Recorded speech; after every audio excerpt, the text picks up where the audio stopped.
am. I love that. That's perfect. Let me see your cameras. Yeah, I don't have one. You got one? You want? I'll document it. I can run the thing get started. You documented across the street. I sure did. You got Yes, that too. I will. I promise. Okay, thank you. I would love. Nice too. I have so many from the events too. Hey, Nina. Okay. Welcome to Sankofa. Thank you for being here. This is a sacred space. We love everybody's energy in here. We're very happy to have Dr. Jaiya with us this Thursday evening. Unfortunately, we couldn't have Dr. Joan here with us, but she's here with us, and we're going to celebrate the Rebirth, Fear, and Dawn book's official launch tonight. So I'm not going to keep you all waiting. I'm going to pass the mics off to you two gentlemen. Thank you, Mike. Okay, is this live? We're live? Okay. Yeah, let's get started, family. I appreciate your patience. Bless you this evening. How's everyone doing? We're deep. We get this thing narrow and deep. How you doing back there? Okay. All right, we're on the same arc. Okay, family. It's okay. Okay. So I'm Jaiya, and this is my brother Yohante Makubela, and we go way back. Yeah, way back. And I just now asked him to join me, so he had no idea this was coming. We'll see if he holds it against me later. But I thought it would be nice to just have a conversation more than anything, not so much just about the book, but about the larger context of the times that we're in that brought forth work like this, and because this is freedom from oppression work that I'm called to the world to do, and that's what these two volumes represent. Over Yohante's shoulders, his father, Dick Gregory, that you are familiar with. And so I'm praying for his spirit to be with us as we just have a conversation about this world and this humanity that we're living right now. So, my brother. And you know, Jaiya, with us being first in Sankofa, in Mr. Garima's house, and right across the street from Howard University, I know most folks here are very familiar with Dr. Greg Carr. Yes. Yeah. Every time I see Dr. Carr, when I'm mentioning something, his response within the first minute of us talking is, the ancestors are always on time, right? So in addition to me sitting in, the presence and the shadow of my father, the fact that I'm here and we're having this conversation is not by accident by any means whatsoever. So I'm happy to be here, happy to be here with you. And let me just start off. One of the things before my father transitioned, that really challenged his spirit was us moving from a time of master teachers to influencers. And particularly, it's so easy to have a platform, right? And talk about anything these days. And one of those major topics is our liberation. So I want you just to take a minute and walk us through, as somebody who didn't just stumble along this work, but who steeped in this work. Talk to me, before we talk about the book, please tell us about the journey that you went on to lead the volumes 1 and 2. Thank you, my brother. I love this man. I knew I made the right choice. Yeah. Okay. And family, thank you. We thank you so much for just choosing to be here with us this evening. That simple choice is never lost on me. It's one that reverberates and ripples around time. Just the power and the might of what it is for us to gather, particularly as a people, but just to gather, to physically be together, to choose to be amongst one another. So I want to thank you. I live out in California, just up the coast from LA. Came out, traveled yesterday, and I spent the day with the Howard students and community for the International Black Writers Festival. Here's one of them right here, my young sister, and that was just a privilege, Speaking of what brought me to this, I was a professor across the street back in the 90s, and you know, I've been missing this community, its spirit, and the ancestry that saturates this community. You see what I'm saying? But breathing that and missing that pretty much every day. And so that's relevant because my journey really began with grief and loss. Being orphan born in the desert in New Mexico,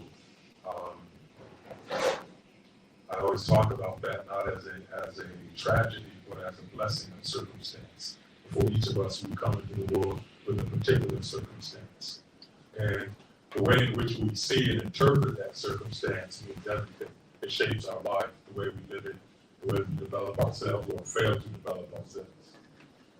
There's something that's always been in me that's a spirit of God, of divinity, and just a knowing that there was purpose to my path, purpose to the pain, the grief, the loss, the aloneness, the isolation, but also purpose to the love that I was raised with, that was abundant for me in my life, in my family community in New Mexico. And so, for whatever reason, I can just say that this yearning for our collective freedom has always been burning in me, like a wildfire.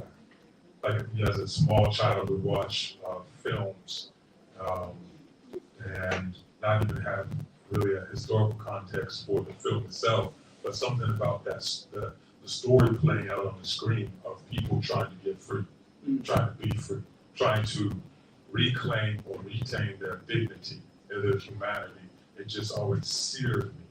And I always felt the most profound heartbreak whenever I witnessed as a child oppression, enslavement, apartheid, caste systems. Whenever I witnessed that, the way we treat one another, as a child, it just haunted me. So, in a way, all of this is just sort of the culminating waters of what was growing in me from the beginning to all along. And of course, over the last year, we have been living a particular intensity and particular violence in particular areas of the world. But those that just have happened to capture the larger media's attention or social media's attention, when in fact we know that these same kinds of violences, these kindred violences, have been churning and churning for millennia and millennia, usually in places involving people that are not valued in this country.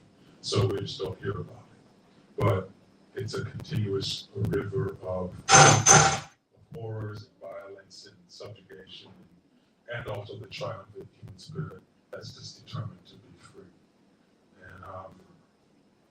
And so, a very personal journey of myself. First of all, learning to not oppress myself in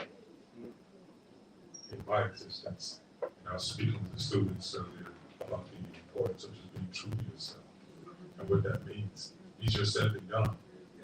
First, you got to know yourself to know what to be true to. And then this culture that doesn't want us to be still long enough to even have clarity about what we are, who we are.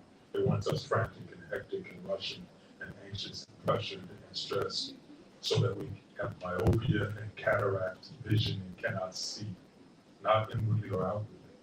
So for me, it's just a lifelong, what you're speaking to is a lifelong consuming fire for me of wanting us to be whole, wanting us to be self-determined, wanting us to have our relationships intact with ourselves, with one another, with creative creation, to be finally able to exodus from a very biblical kind of harm to our promised land where we just are able to breathe and be who we are. So I have a couple of questions for you, as you mentioned students, but I'm going to save those for later. But one thing that I love about you, Jaiya, is that as you talked about the time you were a professor here at Howard, when you and I met, that not only are you a scholar, but your prose are outstanding. You're a poet. You have a way with words that typically we only see on a more artistic side. But you're able to wrap that into telling real life narratives, right? So in writing both of these, what did you have to do? Where did you have to go? Because it's one thing if I'm strictly looking at something from a historical standpoint and I'm doing research and I should research assistants or something along that line. But I know in that creative space that you're in, that often requires an entirely different piece. So what did you have to do mentally, physically, spiritually to be able to craft these? Well, man, I really just love that inquiry. Thank you. I had to suffer, and I had to die repeatedly. You know, this came forth in a fever that began right around last October, but it was a fever that again has always been there in me, but that has to do with our condition. And then when things were escalating in Sudan and Congo and Palestine and Lebanon and really all throughout the Turtle Island, the Americas, and everywhere. So there was not just a specific horror happening, but just there was this human tidal wave of this erupting toxicity and pain and confusion. And I made a choice. It was partially a choice and it was partially my nature to just feel all of it because I am profoundly empathic. And so I do that naturally, so I feel it. But I also have to choose. I get to choose to say, okay, do I want to block this out, what's going on in the world? Do I want to turn away from it? Or do I want to open to it and feel it? Because I know that many souls are not able to or choose not to feel this collective pain. And I felt the duty. It hurt me deeply that I was sitting there in California while these souls were in hell and terrified and horrified. And I just felt like I need to be able to do something.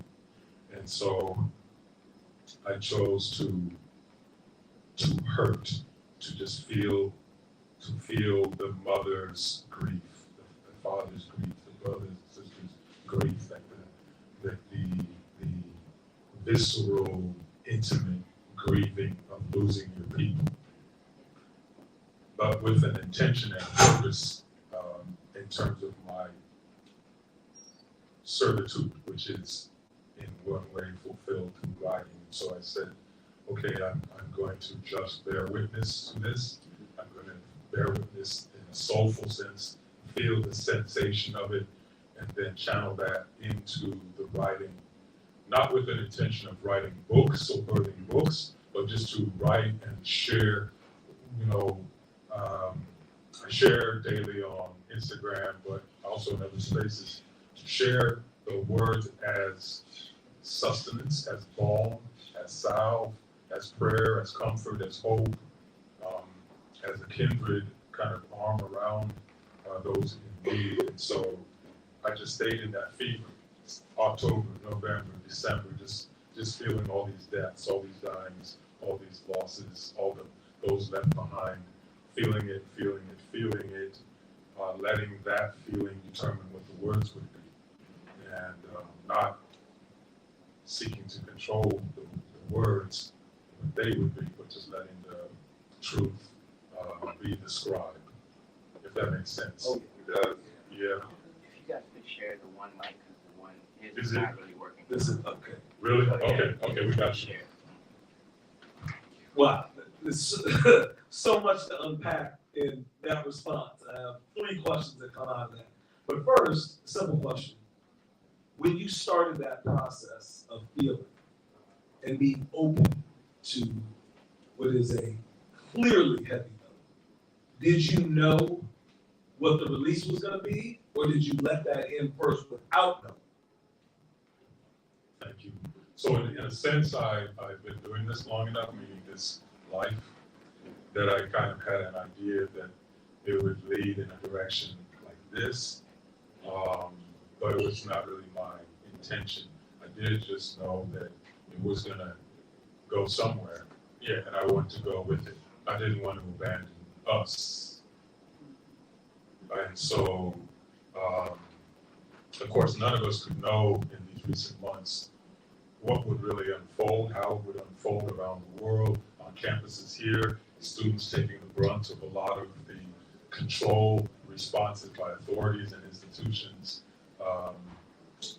students taking the violent brunt of the suppressive tactics and impulses. And so I just wanted to follow the river of it. And for me, so we did a panel this morning called Spiritual Writing for Liberation. And we were just talking about that relationship between spirituality and liberation, freedom. And for me, they are the same thing. In other words, for us to fully surrender to our spiritual nature, our spiritual origin, our spiritual creator, spiritual creation, that itself to me is liberation, is freedom. So anything short of us existing as souls is enslavement, is incarceration, is the cage. And so I knew for me to be okay and to be as well as possible over the last year, I would need to root more deeply into my faith, into my communion with all things, and that's just my way of being well. That's my way of being me, is to root in that. And that requires for me a lot of quietude, solitude, time in the wilderness, literally, like Jesus, I need to go out into the desert, into the wilderness. I need that 40 days. But I need it over and over and over again. One, so that I can be cleansed and clarified and rerouted. Also, so that I can hear my own voice, which is just that one voice that is beyond my ego, beyond my identity. And then also so that I can be able to see us in a more compassionate, merciful perspective. Because when you're in it, if you're completely in it day after day after day, you become it. And then that causes us to become bitter and resentful and hateful, because to become 100% this unwellness is painful. And then you begin to resent the cause of your pain.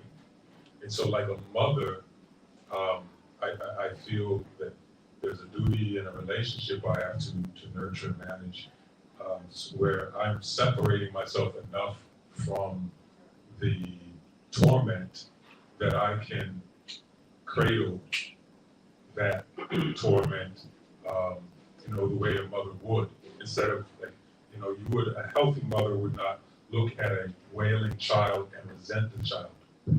Now, a tired, worn out, exhausted mother is tempted. But if she's well, her response is, I do not want my child to suffer, right? And I find that we are so lost in the immensity and the intensity of this unwellness that we've lost that maternal, and there's a paternal aspect to it as well, but we definitely lost that maternal impulsive response to our suffering. And so for me, I need that separation. I need that time in the wilderness. And so I've done that as much as I can. There's a big part of why I moved away from here to a climate where I had grown up in that kind of climate, a dry, warm, sunny climate. I needed like that African sun in my bones again. I was chilled, literally couldn't get rid of that chill, and I needed to fall. So, you all hear me fine on this now? Yeah. Great. It's interesting that you mentioned all of these different things going on in the world. So, Palestine, and Congo, Sudan, Haiti, and many others. One thing you all know, my sister Yana Gregory, Yana and I do a lot of this liberation and healing work together. And beginning of this year, she was really pushing me for us to sit down and have a conversation publicly around the conversation she and I had been having around some of these different atrocities going on in the world. And one of the things that we brought up that has regularly been kind of pushed back at us sometimes in response to people saying, well, why are you focusing on whether it's Palestine, whether it's Congo, any one, right? Where they're like, well, there's so many horrible things going on. Now, what I know is that many people who say that, that's an excuse for them to do nothing, right? So it can always keep pointing somewhere else. And part of what I pointed out is the fact that right now, whatever our experience was today, wonderful day, the workshops, conversations that you had, all of these things, I would say most people that participated in would say, hey, I had a great day. Now, in that same way, had they opened up a door in the bathroom and walked in and saw one of the presenters assaulting a child, right? They would not say they had a great day, right? There's something to be said about the power of seeing something, right? Even though we know those things that much more worse are going on a regular basis, when it actively enters our consciousness, there's something to be said about how that affects us. So when you talk about, responding to this energy that was there, and a lot of that energy is not that these things are new, but it was being showcased and highlighted, and collectively, millions and billions of people were experiencing that at the same time. For people who may be new in this work and who are experiencing that, who don't have a process in place, for you, somebody who sees it within this, what advice would you give to be able to welcome that, to be able to be open to that without, as you say, being consumed in hate and become that? Yeah, thank you. That's beautiful. That's a beautiful curiosity. So I use this metaphor, and I hope that it translates for you in some kind of way. I just feel that by nature I'm able to bear witness for whatever reason, and as a child I was devastating and overwhelming because I didn't feel like I was as big as the horror. Maybe like I was small. I felt small. I saw myself as small, but yet I was letting all of it in. One thing that I've learned over time on this journey is that we can go to, how many of y'all go to the gym and work out, or you do some sort of exercise? I know, John, you still running, man? You still running every day? Everybody's out there using those legs. So you understand that when you push your body in the right kind of way, the miracle of our bodies is that it is designed as an adaptive, responsive mechanism.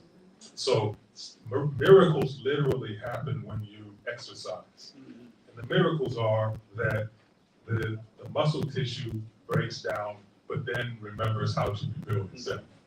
The blood knows where to flow in the body to deliver the platelets and the white cells to be a part of that restorative process. The nervous system understands that a demand has been placed on it and it needs to strengthen the muscularity around it. So the nervous system becomes recruited into this project.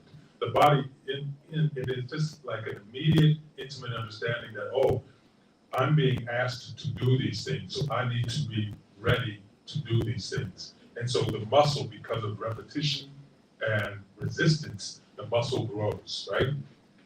So that's the metaphorical setup for my practice, which is I have had to learn to work out my muscularity in terms of being able to witness. I don't mean this kind of witness, I mean a spiritual witness, where everything that I am beholds. That's a biblical word. Like, that word is so powerful. Behold. Now, don't just look at, pay attention to, behold. Which, if you break that down, you gotta be that horror that you're facing. I don't mean like behave as it, but I mean like feel it. And then you have to hold it. You don't get to dismiss it. You don't get to avoid it, deny it, run away from it. Behold. And so I've had to learn how to behold all of our human condition. I don't want to call it our human nature, but I do want to call it our human condition. And for better or for worse, it is our condition. You and I were living on this planet at the same time, so you and I have been called here. There's some reason we are the particular collection of souls that are here at this time. I believe this.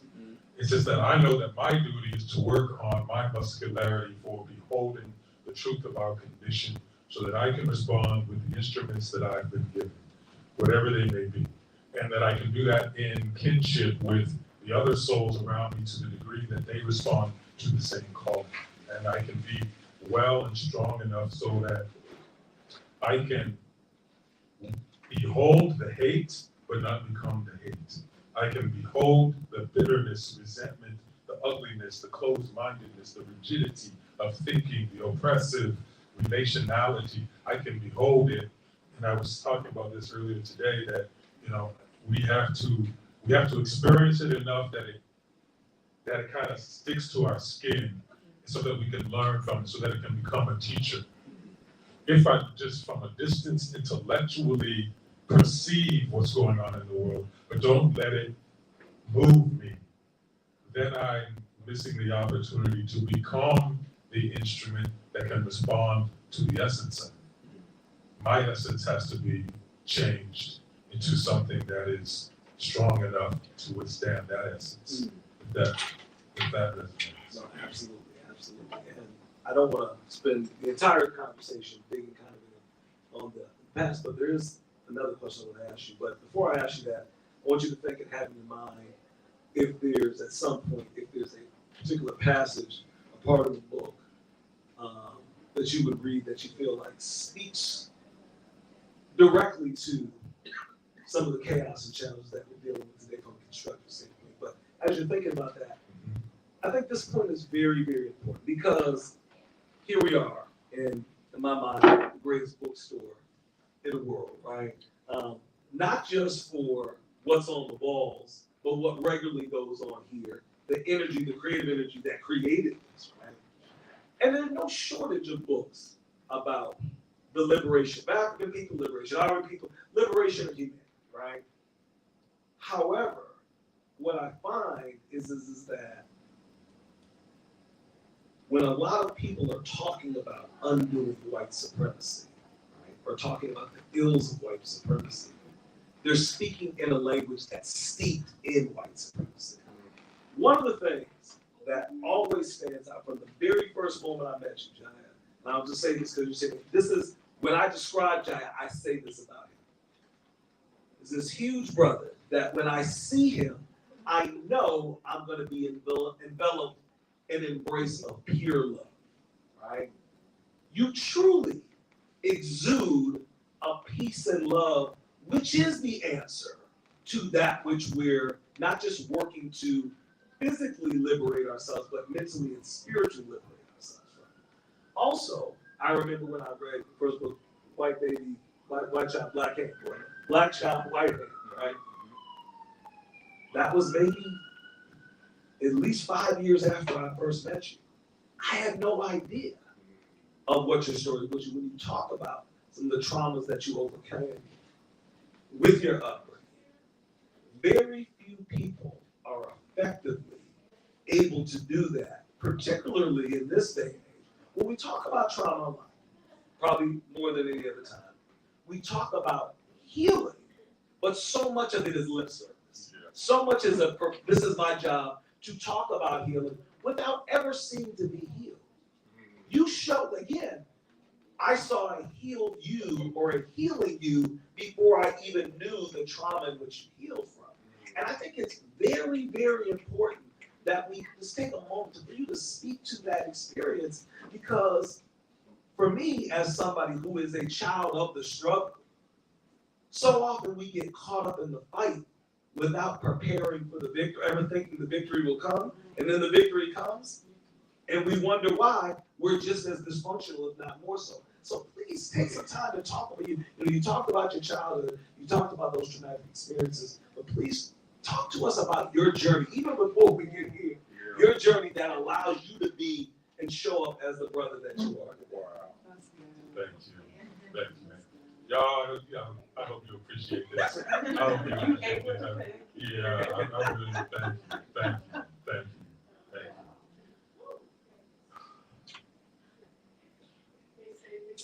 I want to say this as a response to what I'm saying. This is what comes to my heart. When I finished graduate school, which was on the West Coast, I was 26, doctorate degree, fixing to go to be a professor at Howard University, right? But I was the same age as my child is now. Once I was a child. I was a child, man. And so the crazy thing happened, and I came out to DC, no preparation, not knowing what I was doing really, didn't know anybody. And there was this brother, John Emery, who he took me into his home, man. And he invited me to stay with him as kid. Now he thought I was relative. He thought I was a cousin or something. I think his cousin pulled one over on me because I knew her out of Portland, Oregon. But I'm speaking this intentionally because John, every time I think about this, until I die, I will thank God for the purity of your heart. You took a complete stranger into your home, and not for a day or two, yo. Like this went on for weeks. I didn't have a place to stay. And Howard wasn't paying me, because this is Howard, we're talking about Howard. They didn't have the papers, they didn't have my papers ready. They didn't have my papers ready. Anybody familiar? Look at the hands go up. They didn't have my papers ready. Howard don't be having nothing ready. Nothing housing. They just have you out on the street until you come teach class. Hey, Dr. John, not teach class. We can still like, where am I going to stay, man? John Emery, man. Christ kind of love. Christ kind of mercy, of grace, and charity. Like, I will die thanking you for that. Thank you for being here. Yeah. I love you, man. That was everything. Thank you for being here. Oh, John, man. And so I say that because, I was effectively homeless, which was how I began life. Homeless, nameless. I had no name on my birth certificate. I didn't even have a birth certificate. Hopeless, placeless, graceless. Like, that's that. And so I say this not as a tragedy, I say this as grace, that there was something about my journey that made it so that I had to reckon with the reality that I had a choice to make. I was either going to go into the darkness and let it consume me, because I had a lot of hurt and pain and anger that grew up from the pain and hurt. That's what anger, like that's the flower that anger is. It grows from the hurt and the pain. And I had a lot of that soil, so I had a lot of the anger flowers. And I don't want, when people encounter me in my life and they experience love, it's only because I've had some very, very painful reckonings with myself, where I had to realize, okay, it's not who I am to be hateful. The temptation may be great at times to hate certain people, certain groups of people, certain circumstances. It's been, I'm talking about especially in my younger years, I've been on the precipice of the abyss. You see what I'm saying? Of just letting myself fall into that darkness and let it consume me.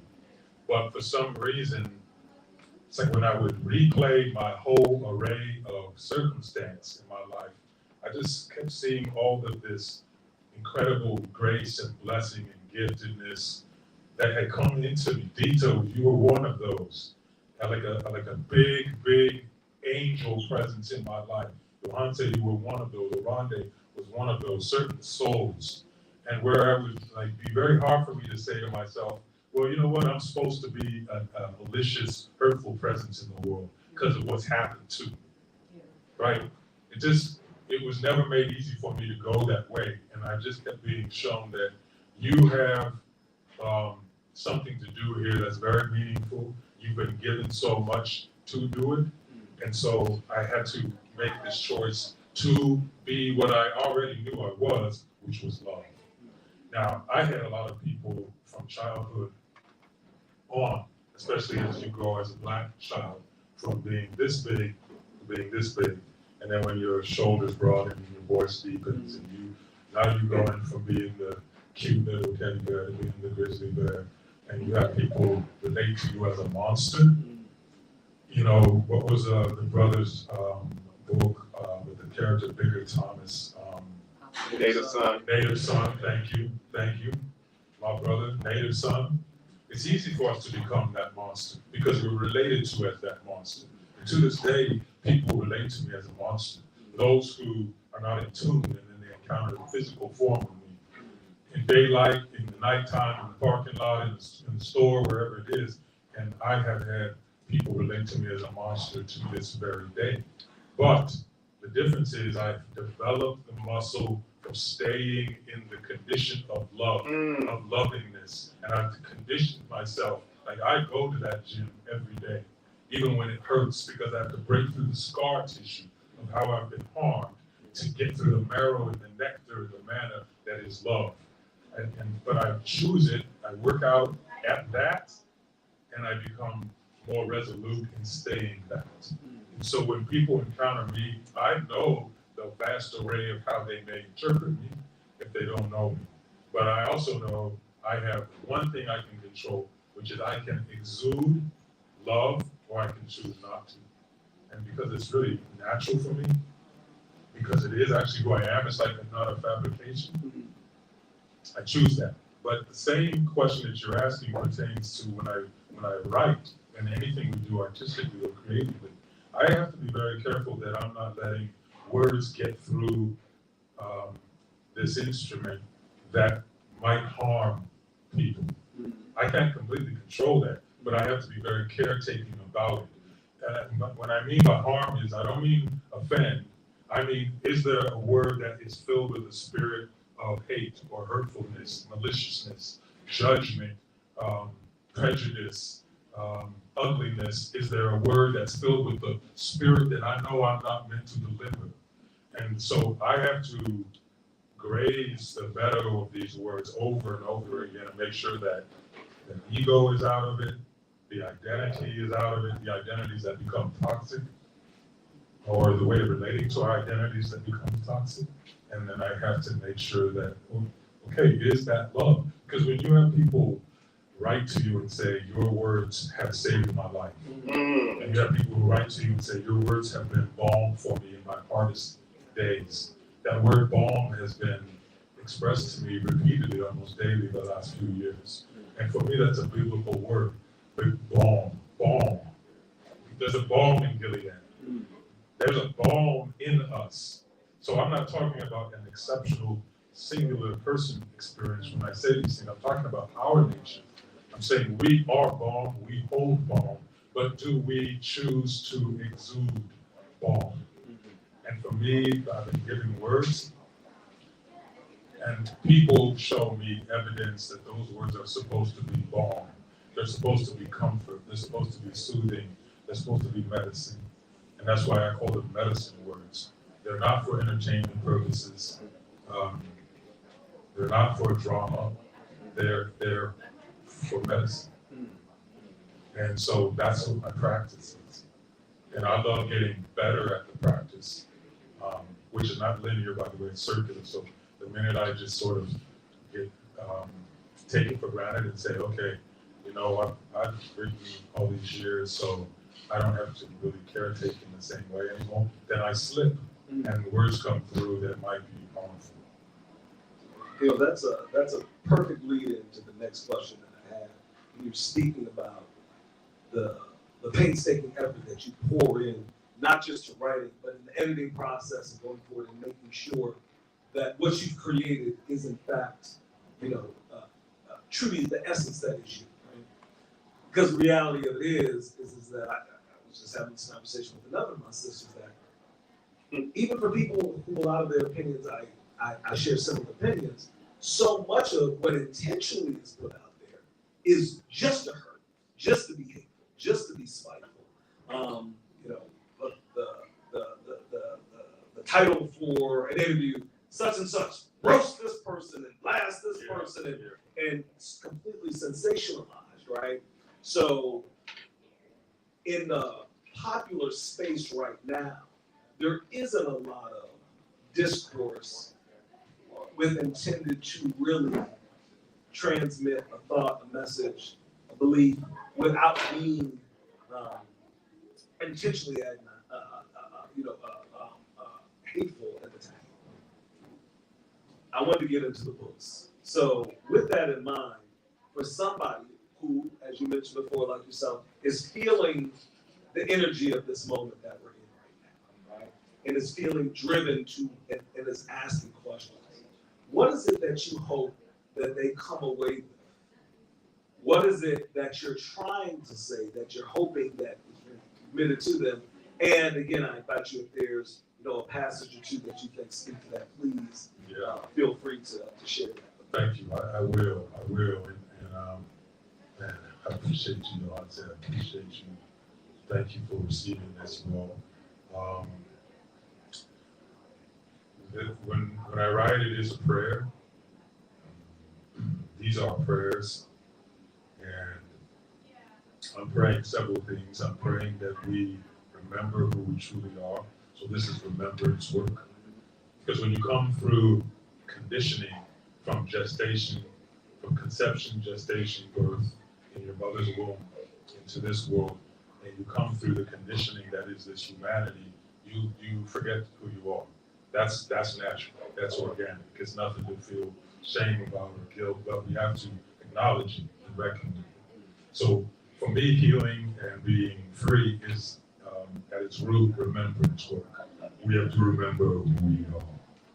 And we have to do that daily because every day we're being dosed with an amnesiac, I'm gonna come up with the word, amnesiatic fluid. We're being dosed to forget, So I pray for our remembrance. I pray that we retain faith that whatever horrible thing that we do as a species on earth, God is greater than whatever horrible thing we can even imagine, much less do. And therefore, so are we, because we are that creation. We carry the nature of creator, and we look around us. So for me, when I speak, I'm saying, look to the trees, look to the sky, look to the earth and the water, and try to convince yourself when you behold that magnificence and that glory, then try to convince yourself that you too are not magnificent and glorious, that you don't have power, that you don't have size, soul size, that you cannot affect the world. And so it's a prayer that we recognize our power. It's a prayer that we never become so discouraged and deflated and depressed by this world that we just give up trying to bless the world. That we give up working to be our better selves. So it's a prayer for that. It's a prayer that we let love reign. It's a prayer that we be kinder to each other, because I needed that as a child. I needed people to be kinder, to be more gentler. So what I do is this thing, my reference point is whatever I needed when I was that tender child, I feel I am responsible for being that to others. And if I fail, if I fall short of being that to what I needed, and I was a soulful child, I was like Miles, and he did some Miles, and I felt everything, not as a little reverberation or ripple, but like a tidal wave. And so I needed people to be gentler, kinder, just a little bit more considerate and sensitive. And we lose that in the harshness of this culture we've created, where we celebrate, it's like this machismo of being harsh with each other. And to your point, we do, have we not become more and more practiced at mean-spiritedness? Oh yeah. Tell me, have we or have we not? Oh, yeah. I'm talking about social media, I'm talking about old school media. When you see the discourse and you read it, you could post, I love you, on social media. And if you opened up the comments, there'd be 1,000 hateful comments on there. So we are practicing, and this is our sickness, this is our wellness, we're practicing this mean-spiritedness, this maliciousness. But the prayer is that despite that, we hold on to our ability to bless each other and ourselves with love. And love for me is the most demanding law of all, because love is not, now I'm not talking about US American love, I'm not talking about Hallmark cards, I'm not talking about that. I'm talking about old school indigenous love, which is demanding. That love is unconditional. It says you must love, period, purely, even when you don't feel like it, even when you don't want to, even if you're afraid of rejection, you must love. And I didn't say like, but I said love. I meaning the I and the I. I said love one another. And so for me, some days it feels very clear and simple that this is what my duty is. I'm tired, I wake up in the morning, my heart is still broken from so many things, I'm grieving so many losses. I wake up on a particular day and I miss my brother badly, and I dream of him. He died suddenly, and I'm hurting, and I'm just like, I'm hurting, right? And so on that day, I could choose to be unkind to myself, to a stranger, to my child, to a friend, but still, there's that demanding law of love that says it doesn't matter what you are feeling like, what your mood is, what sign you are, what eclipse is happening, what season this is. It doesn't matter whether you lost your job, whether you got broken up with. It doesn't matter. It does not matter. Actually, the fluidity and variance of this world does not matter. All that matters is you work to love. And so, I don't know, when something like this comes through me, it's just this deep, deep desire, which I feel is not actually mine. I feel like it's just this desire of life, that we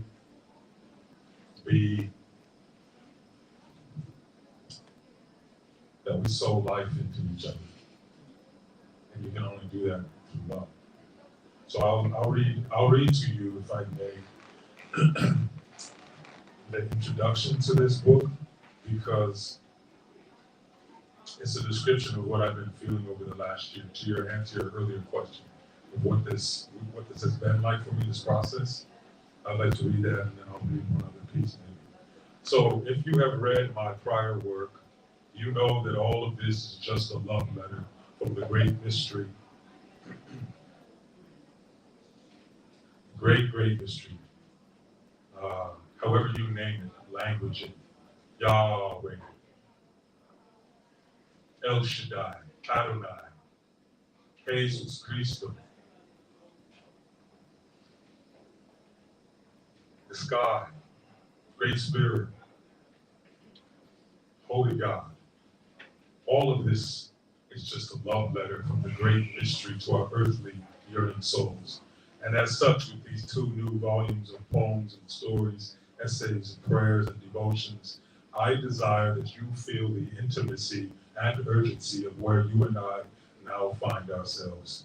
Since late 2023, in a particular way, as horrific massacre new and old, slow and swift, in many forms and lands, has at last captured our collective human attention, our pain and grief and resurgent love have gushed through my heart and beating night and day. Night and day. It's like we have to keep vigil over that fire. Like many of you, my every cell and molecule has been both decimated and revived. I have given myself to this, our profound upheaval. I have crumbled our heartbreak into the sea of this unbearable season, this ongoing sermon of sorrow and solace. In these soul waters, I have soaked up our manna and nectar to bring home to you. These 2 volumes are the entire balm I have been able to gather for you. We Birth Freedom at Dawn is a book and a birth water. The title came to me as I ran up a steep mountain on a recent summer morning, sun blessing my skin, sweat baptizing my ascendant, birthing my ascended birthing time to push and deliver those birth labor, those pains. Our ancestors, yours and mine, have been with me in a hushed and cradling way during these months of mourning, mourning, and mourning, morning. Our ancestors have been with me in a hushed and cradling way during these months of mourning and mourning. As this title came to me, Sojourner Truth and Harriet Tubman in particular settled in my bones and blood and breath. Now these two sturdy grandmothers have wet eyes as they hold us now, in their insistence that we be free of our oppressive ways that has ushered forth these tribal words. So I'm saying that our ancestors like Harriet and Sojourner, their insistence that we be free have ushered forth these tribal words. Sojourner and Harriet, have you ever seen two monarch butterfly mates dancing in sunlight? They may, to our eyes, seem incredibly light of wing, right?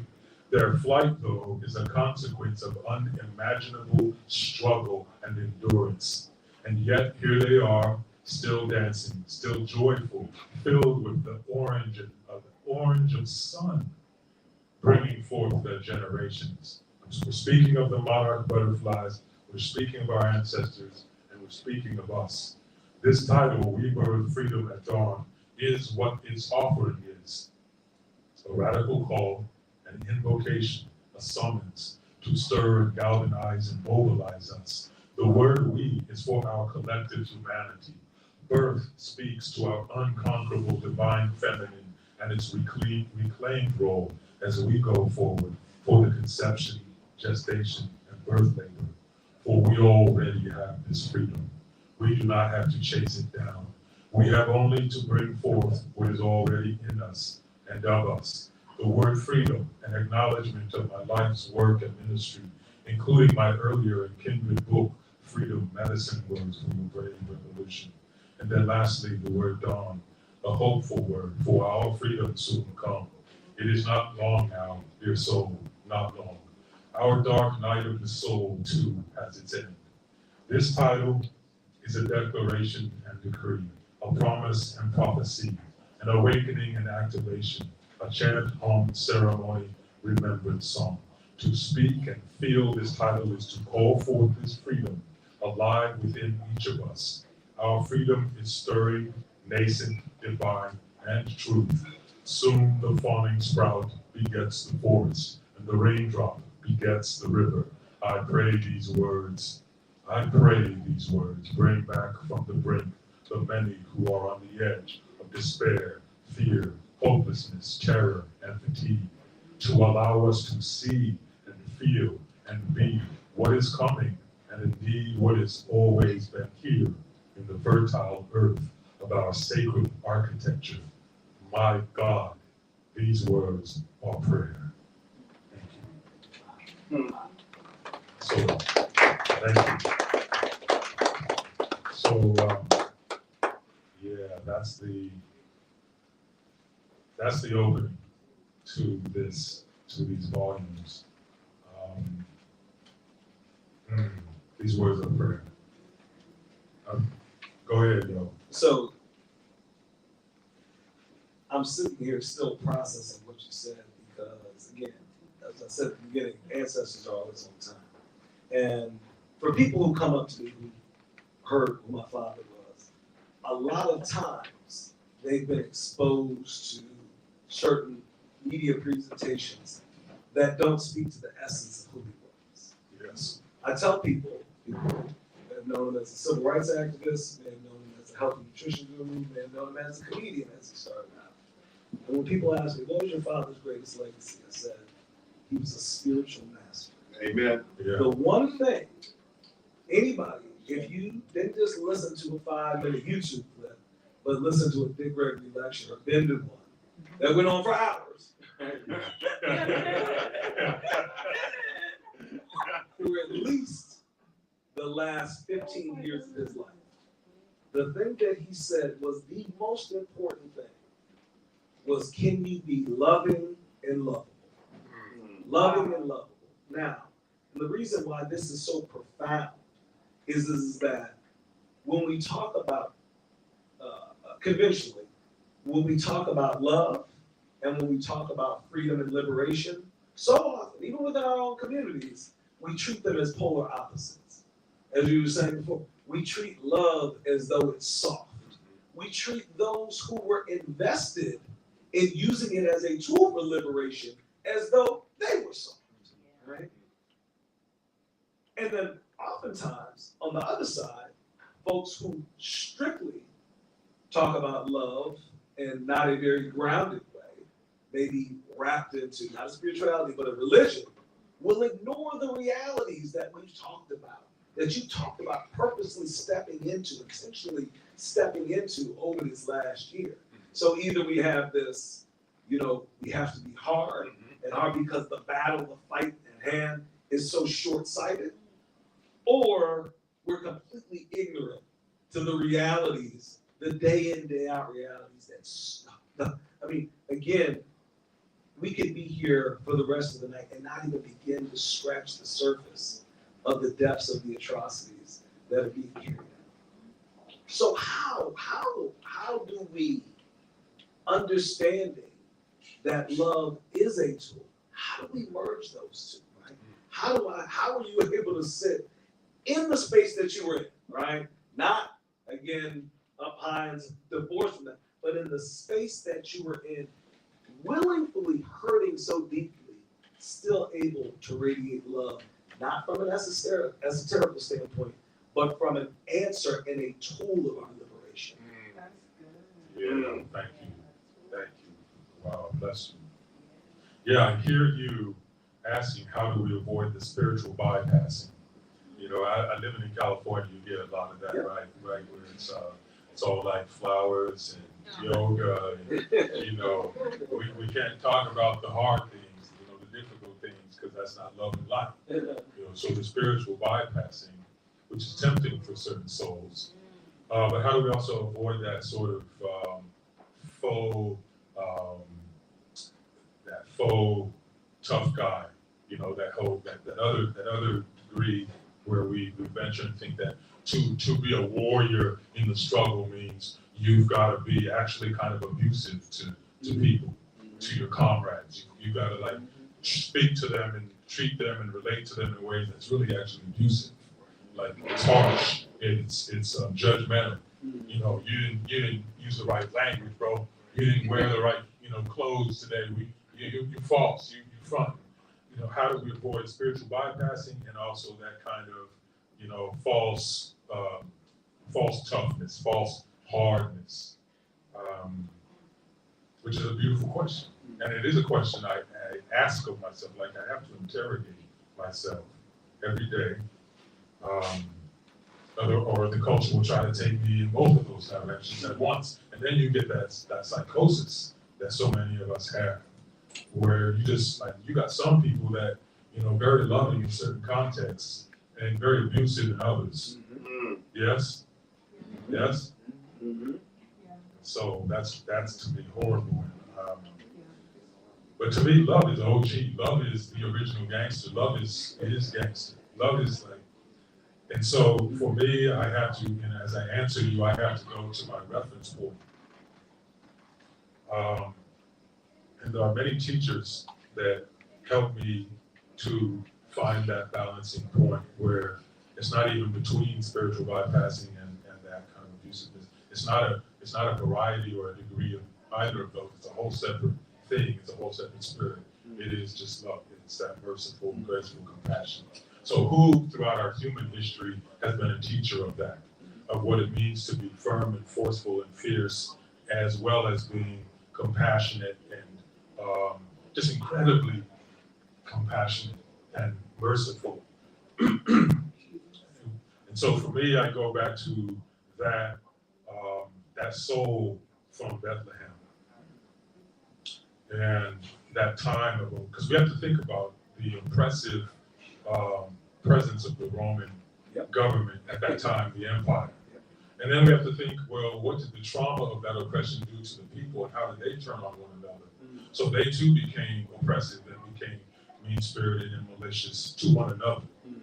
And so there was this soul, and he has gone by many names, but I spent a lot of time just reviewing his choices about how he conducted himself.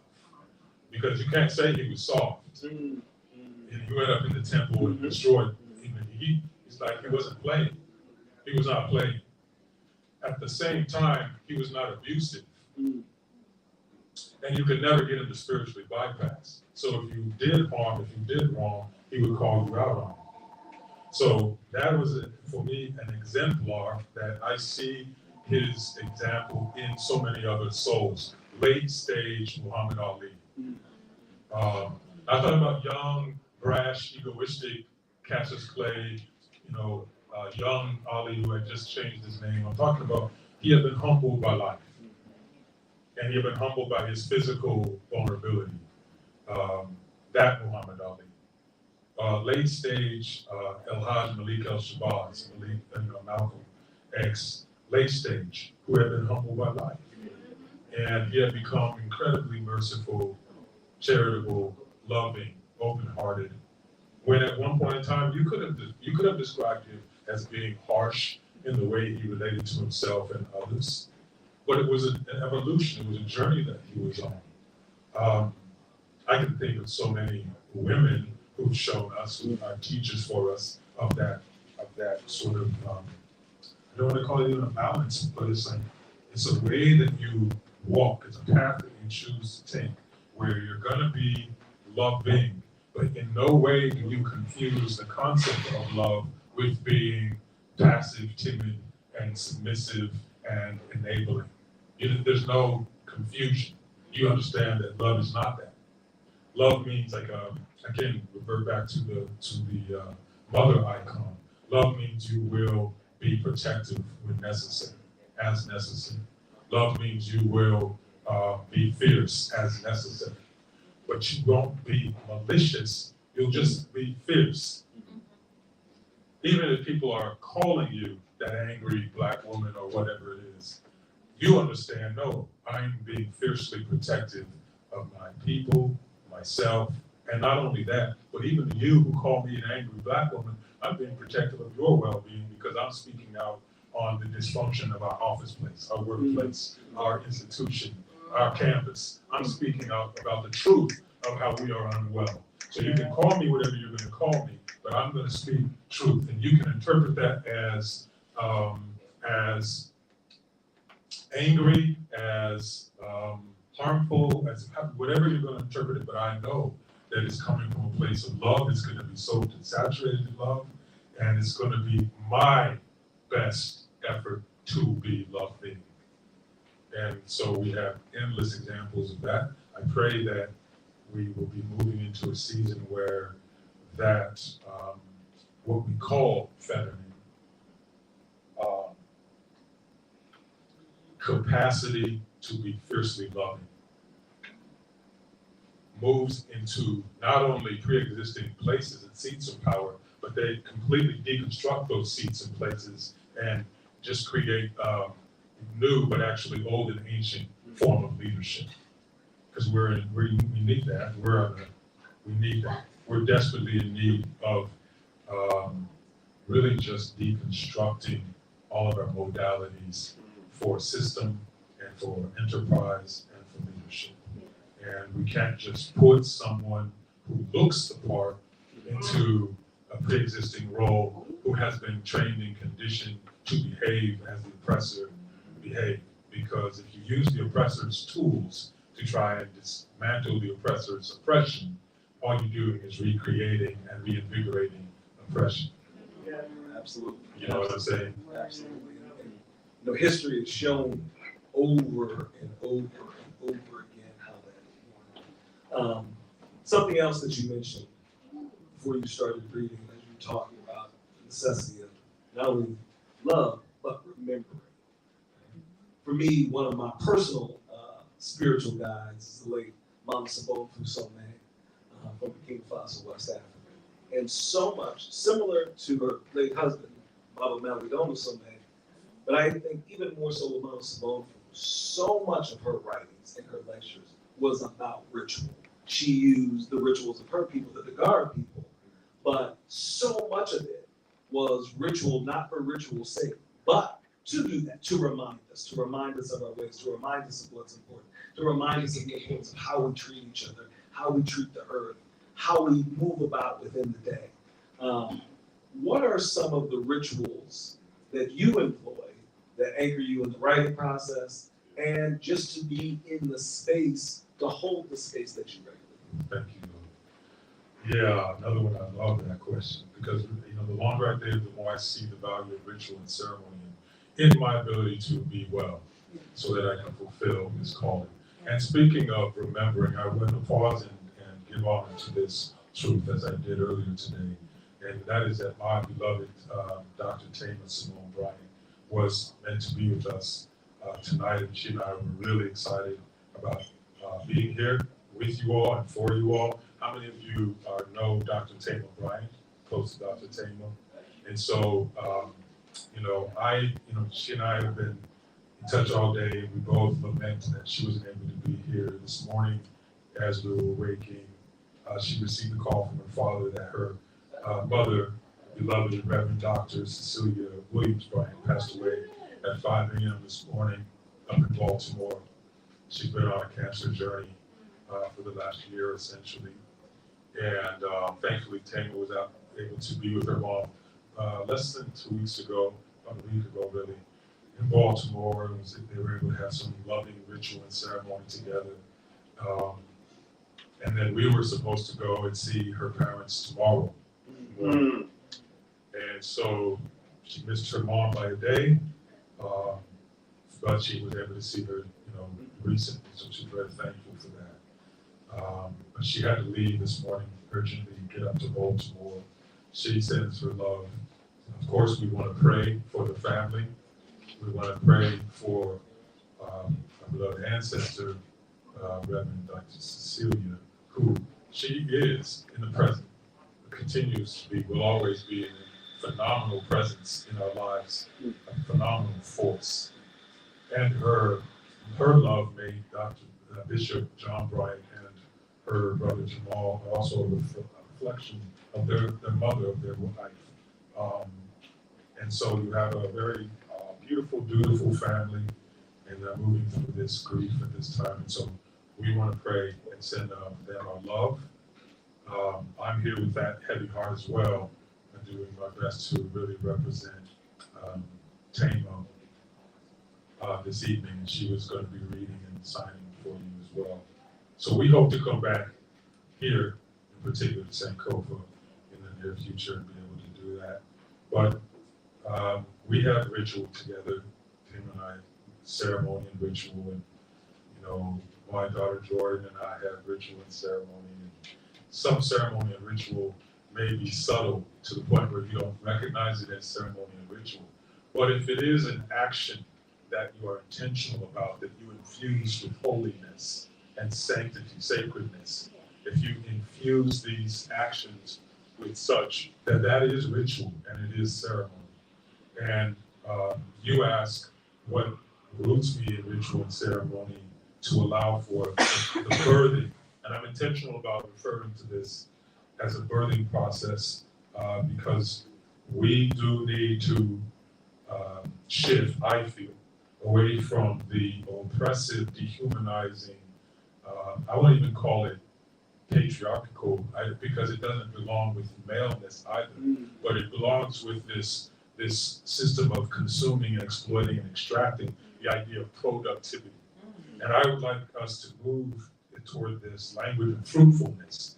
A productive tree will give you a lot of fruit for 1 or 2 years if you beat it.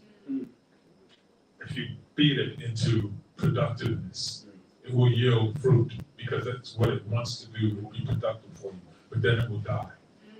A fruitful tree is a tree that you nurture, that you love, that you sing to, that you dance for, and you are patient with it, and you do not expect it to produce a certain number of fruit for you every harvest. You just give thanks for what it shares.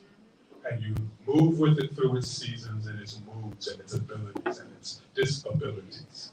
And so for me, one of the ceremonies and rituals of my life is to practice the same kind of fruitfulness. One of them, a big one, is, you know, I almost died in many ways and many times from exhaustion, profound exhaustion, which I had even as a child, just by the way I experienced this world. Have you ever seen that film Powder, any of you? Or the film Green Mile with, you know, John Coffey? Remember Green Mile? And if you don't know Green Mile, be brave, admit to it, okay, because you young. So check it out. I don't know where you can stream it, but Green Mile is definitely a film for you. So I watched these two films, Powder and Green Mile, and I saw myself in the main characters. And with John Coffey and Green Mile in particular, I was, in both of them, I would be crying at the exhaustion that I recognize because of their nature and the way they experience such intensity the energies of this world. Many of my rituals and ceremonies have to do with me giving myself permission, encouraging myself to rest, to be still, to say no, to decline, to not send that email, to not have to labor to send an email, respond to an email, to text, to call, to feel an obligation to respond to someone else's anxiety for communication with me. That's an important ceremony for me. Jaiya, it's okay for you to rest. You have been giving all your life. My mother, who raised me, once reminded me when I was about 30, she said, when you were a child, I remember back around middle school days, I would come to the back of the house to your bedroom. I shared a bedroom with my brother Greg, my blessed departed brother Greg. My mom said I would come after school to the back of the house to your bedroom, and there would be a line of children waiting to talk to you about their troubles. They'd be lined up outside of your bedroom. I had completely forgotten that. And it came rushing back to me when she said it, and it blessed me because it was a reminder for me of both the calling and the vulnerability, why I have been exhausted throughout my life. And so I have these ceremonies of restoration. They include the way that I breathe, the pace at which I move intentionally. I mean, literally, walk. I'm not going to do your New York hustle. I'm going to walk down the street with my long legs sloping, because that is what actually grants me energy to move at that pace. I speak at a pace. I read at a pace. I eat at a pace. I respond at a pace. And I do not submit myself to the hectic, panicked, anxious urgency of this culture. And that's a ceremony. I have many other ceremonies that involve just the time I spend with living things. I'm a gardener. I've been gardening since I was a child. Right? So the way, when I say garden, I mean to love and care for living things. The seeds, the sprouts, the stalks, the emerging leaves, the branches, the buds, the blooms, the decline, the dropping of the leaves, the dropping of the blooms, the insects, the butterflies, the hummingbirds, the lizards, the ants, the sky, the breeze, the palm trees, the planting that I do, the watering, the fertilizing, the quietness, the solitude, and the patience. The patience of allowing seasons and living things to dance together. So I may want that tree to blossom because it's beautiful. If it blossoms today, I'll be happy, but it's not the season for it to bloom. It is resting. It is time. This is my teacher. So I go into the ceremony of letting myself be a student. When I'm with students, like at Howard today, the ceremony is for me to humble myself and let their beauty teach me. And their beauty might be that they're suffering and struggling, and I can see it on their face and their body language. But it's teaching me they may be discomforted within their own skin, uncomfortable being in a social setting. They may slouch in their seat. It's all teaching me. The way they listen to me teaches me. The way that they respond to me teaches me. I have ceremonies that involve what I do with silence. I have ceremonies that involve what I do with the presence of God in my soul. Letting myself feel that. How often do we actually stop and let ourselves feel it? we intellectualize it in this culture very well. This is a culture of intellectualizing. We can talk about it. We can, we can go on and on, rhapsodize and preach about it, but how often do we feel it? Because I need to know that I am existing in such a way that my cells and molecules themselves are becoming soaked and saturated with what is sacred, as opposed to with what is toxic. And so I have to monitor that. And I have ceremonies. Some ceremonies are more commonly understood, but some are just my own ways of doing it. That immediately, in listening to your response, evokes images of Dr. George Washington Carver, right? And it also reminds me of how ritual, particularly those that we've done throughout time from generation to generation, serve more than one purpose. It's impossible for you to have the ritual that you talked about as a gardener with having something toxic that could harm you, right? Because if it's harming the land, and part of your ritual brings you in that close proximity to that, well, then that's also harming you. Yeah. And when you juxtapose to the conversation between being fruitful and productive, well, that's just it. When we focus on being productive, we get away from our natural rituals, our grounding rituals, and do things that are denatured to get us somewhere quick and short and fast without thinking about all of the harm that comes behind it, right?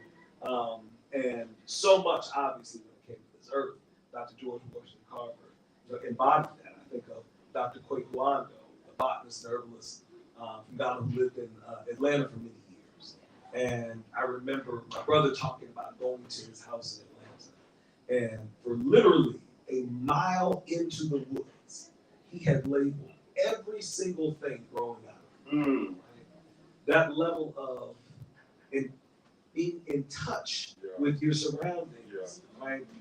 So the rituals that we practice serve so many. That's why it is holistic.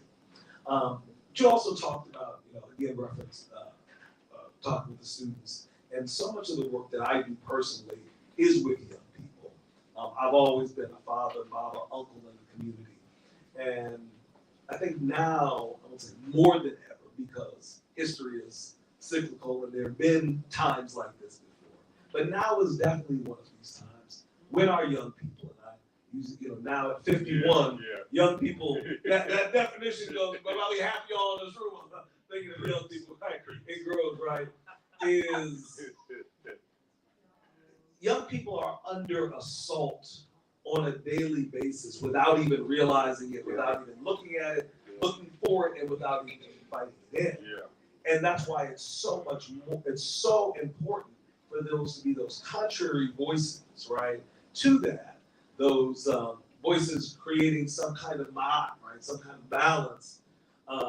And so particularly for those who are wondering and questioning and asking, and this is something I do, right? I hear, Uncle Yo, Bobby Johan say, there's so much pain and hurt that it creates an understandable anger, right? How do I approach that? How do I do this liberation work without letting it consume, right? Without becoming that, because I often will say that it's typically one or two things is going to happen. Either it will consume you, or you'll just abandon it and go for the bag, right? Like, this is too hard. We're never going to win, so forget it. I'm going to go for the bag, right? Right? How do you stay true to that? So what would your response to that be? And again, I'll direct back. Are there any passages that you feel speak to that young person who is asking this question, who knows the truth? And I feel that, with our young people, there have been less walls built up to shield us from the truth, right? So who know the truth and can see it and can even see and hear the lie and know it's a lie, but are still looking for direction. Yeah, thank you. So we have to just be mindful of our daily exposure, and young people are exposed to so much more than we were, energetically, informationally, socially, in a kind of ironic way, because they're also more alone and lonely than ever maybe. But there's this social sphere through technology, largely, that creates the appearance of interaction and relationship. It creates the appearance of intimacy. So we, to not be consumed by, now there's a rage doctor. I know her work from Instagram. She refers to herself as a rage doctor. And so you can check her out, look her up. And she teaches a lot about the idea of us using rage in a healthy way. So obviously everything that we were designed to experience is divinely intentional, it's purposeful. But how we relate to it, how we use it, or how we let ourselves be used by it becomes the question and the answer to our destiny and our fate. With anger and rage,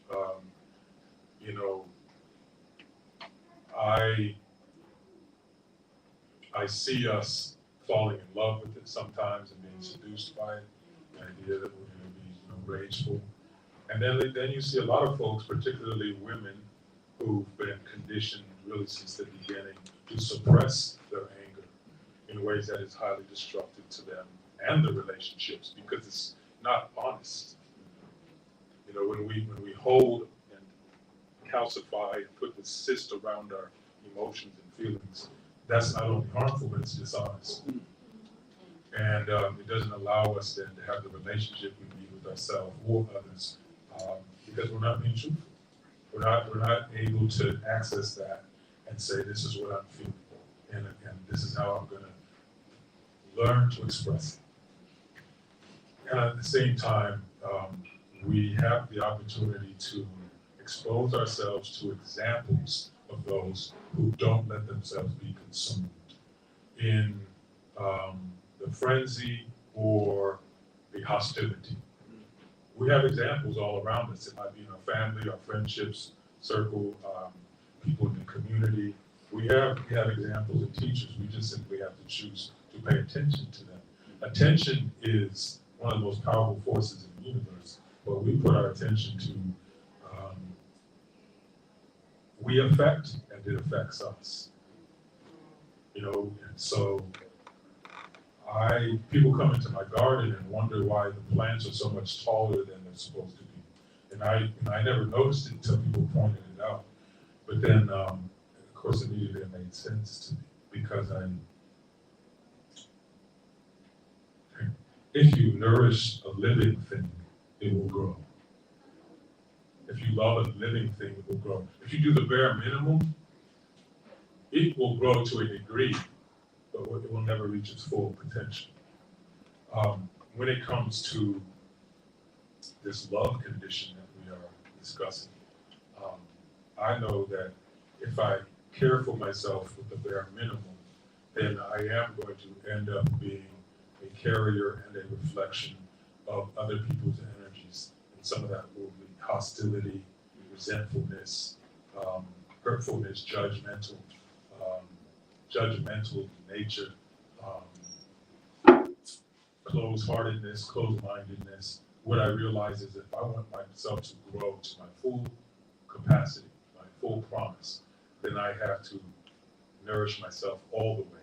Not part of the way, or sometimes, not on a calendar or a schedule, like you schedule a vacation or a self-care day.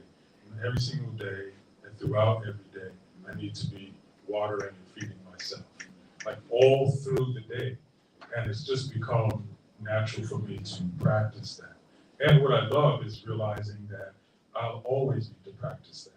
I shared that with a young person recently who was frustrated because she felt that, well, I've been practicing these things as far as like self-care, self-love, and I found myself right back at the same place. And it's like, I'm tired of being in pain. I'm tired of struggling and depression and anxiety. And so it was an opportunity to share that one of the beautiful things I've learned is that we get to practice caring for ourselves to our very last heartbeat, beating breath. There's always going to be something we can learn about how to nurture ourselves. One, because we are never the same thing twice. We are a river more so than we are a stone. You can never touch a river in the same place twice. You can never touch yourself in the same place twice, because you're always changing like a river. So to not be consumed in those energies that eventually kill us. They kill us. Metabolic diseases, cancers, heart attacks, and strokes, but also domestic violence and abuse, self-neglect, the choices we make. To not go in that direction requires that we become willing to study continuously life. Like what is life actually? How does it operate? What does it mean to be alive and stay alive? What are the systems involved? If you pay close attention to a plant and you can see its nature in us and our nature in it, it has the vessels that we have. It has the limbs that we have. It has heart like we have. A plant has a persona like we do. And you mentioned my relationship with the gardening. I had to learn some painful lessons, like don't put too much miracle grow on certain plants, or they won't miraculously grow. They will swiftly die. So there's no miracle and no growing. It's just dying and then growing. Like, oh, yeah, I killed it.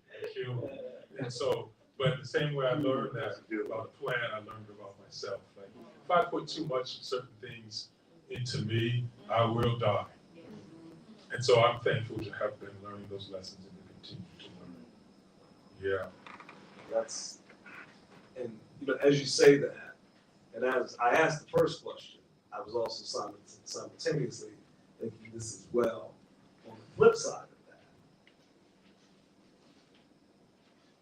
for that young person who, because I think, while on one hand, our young people, folks in general, but particularly our young people under constant assault, are also growing up in a time when those necessary healing tools and lessons, which may be painful, we're taught to avoid at all costs, to constantly live in a state of euphoria, whether by ignoring realities or by the number of chemical substances that it is to keep us from feeling things. And I know for myself, as a father, there were some very painful lessons my oldest son had to learn that I was definitely afraid of him having. That literally at one point almost cost him his life. Yeah. Right?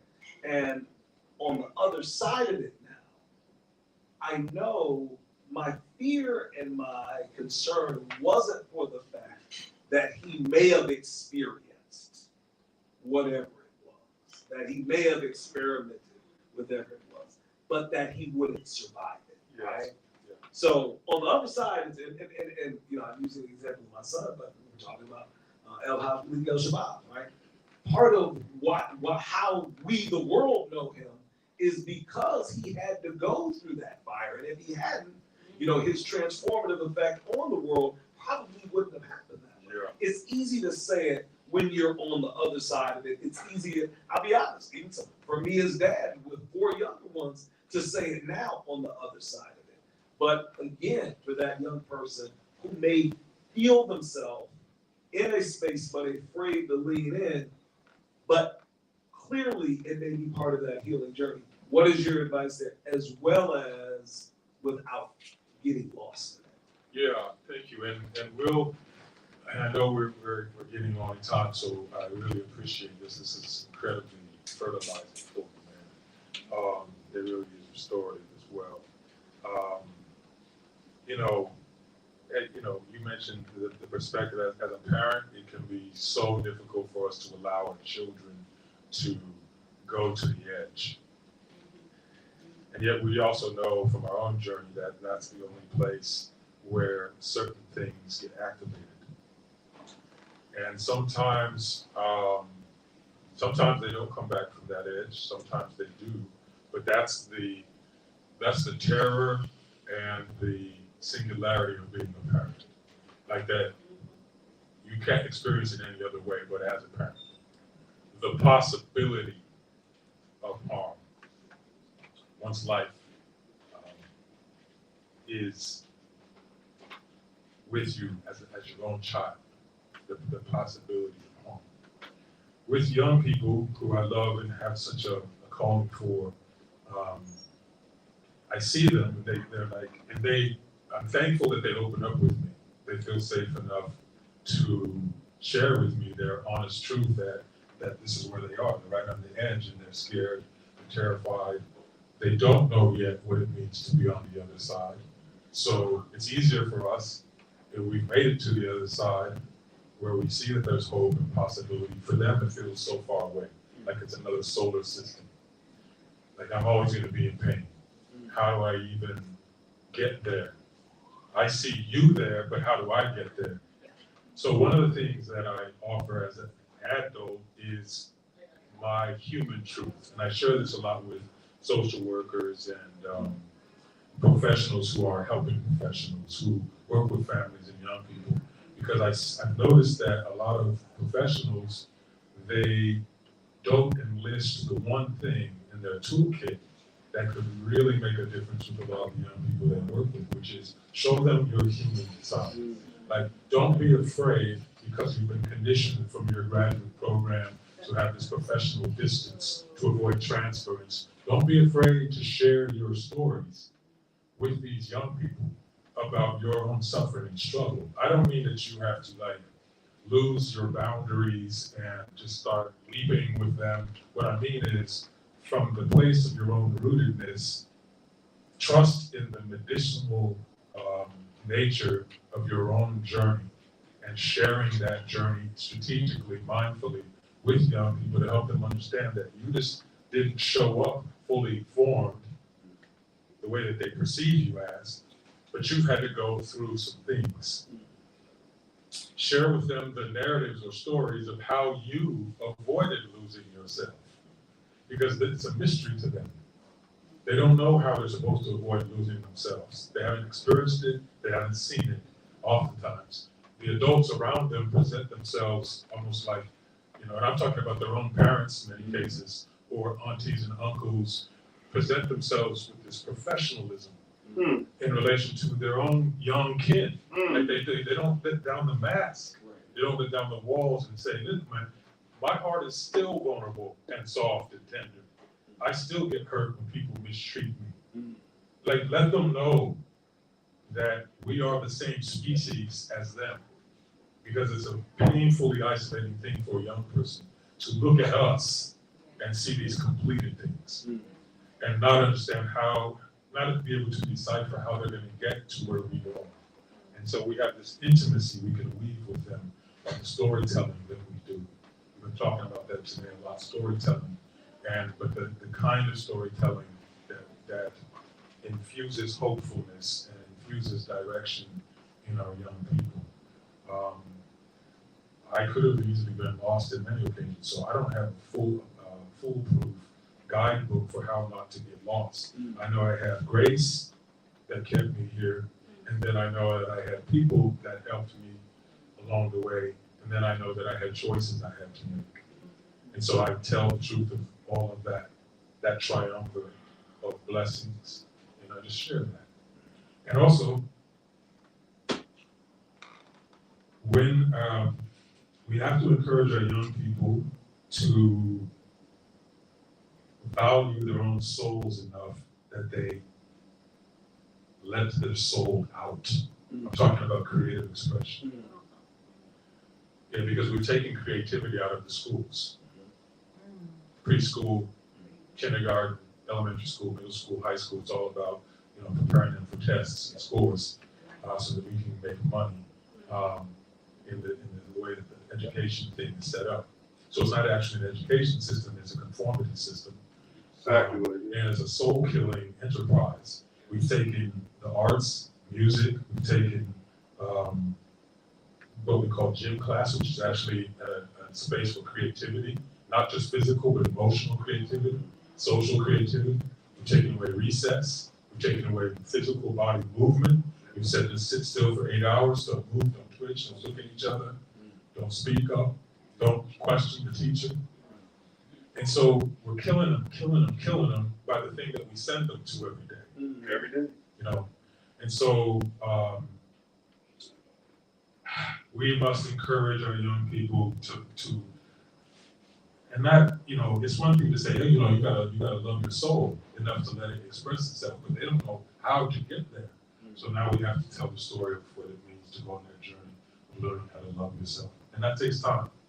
It's not a 30-second YouTube clip. It's not TikTok.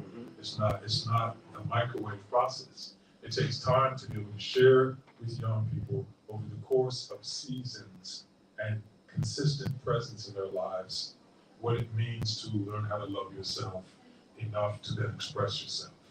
And to let the expression be ugly at first if it needs to. When you turn on the faucet after you've been doing work on the plumbing, the first stuff that comes out is what? It's groundwater. It's ugly. It's not appealing. It's dirty.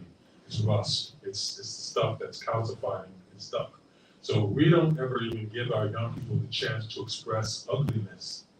We cut that valve off immediately before they ever get a chance to get to clear water.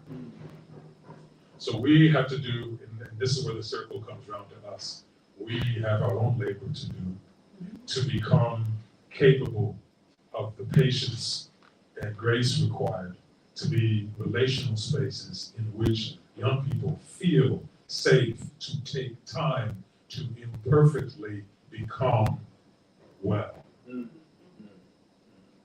Man, if I don't get it together like 2 weeks from now, mom and dad are gonna put me on some medicine. Like, that's a lot of pressure. That's a lot of pressure. I'm supposed to just heal in 2 weeks. I'm 12, I don't even know who I am or what it means to heal. We're afraid, like you mentioned, as parents, we're terrified.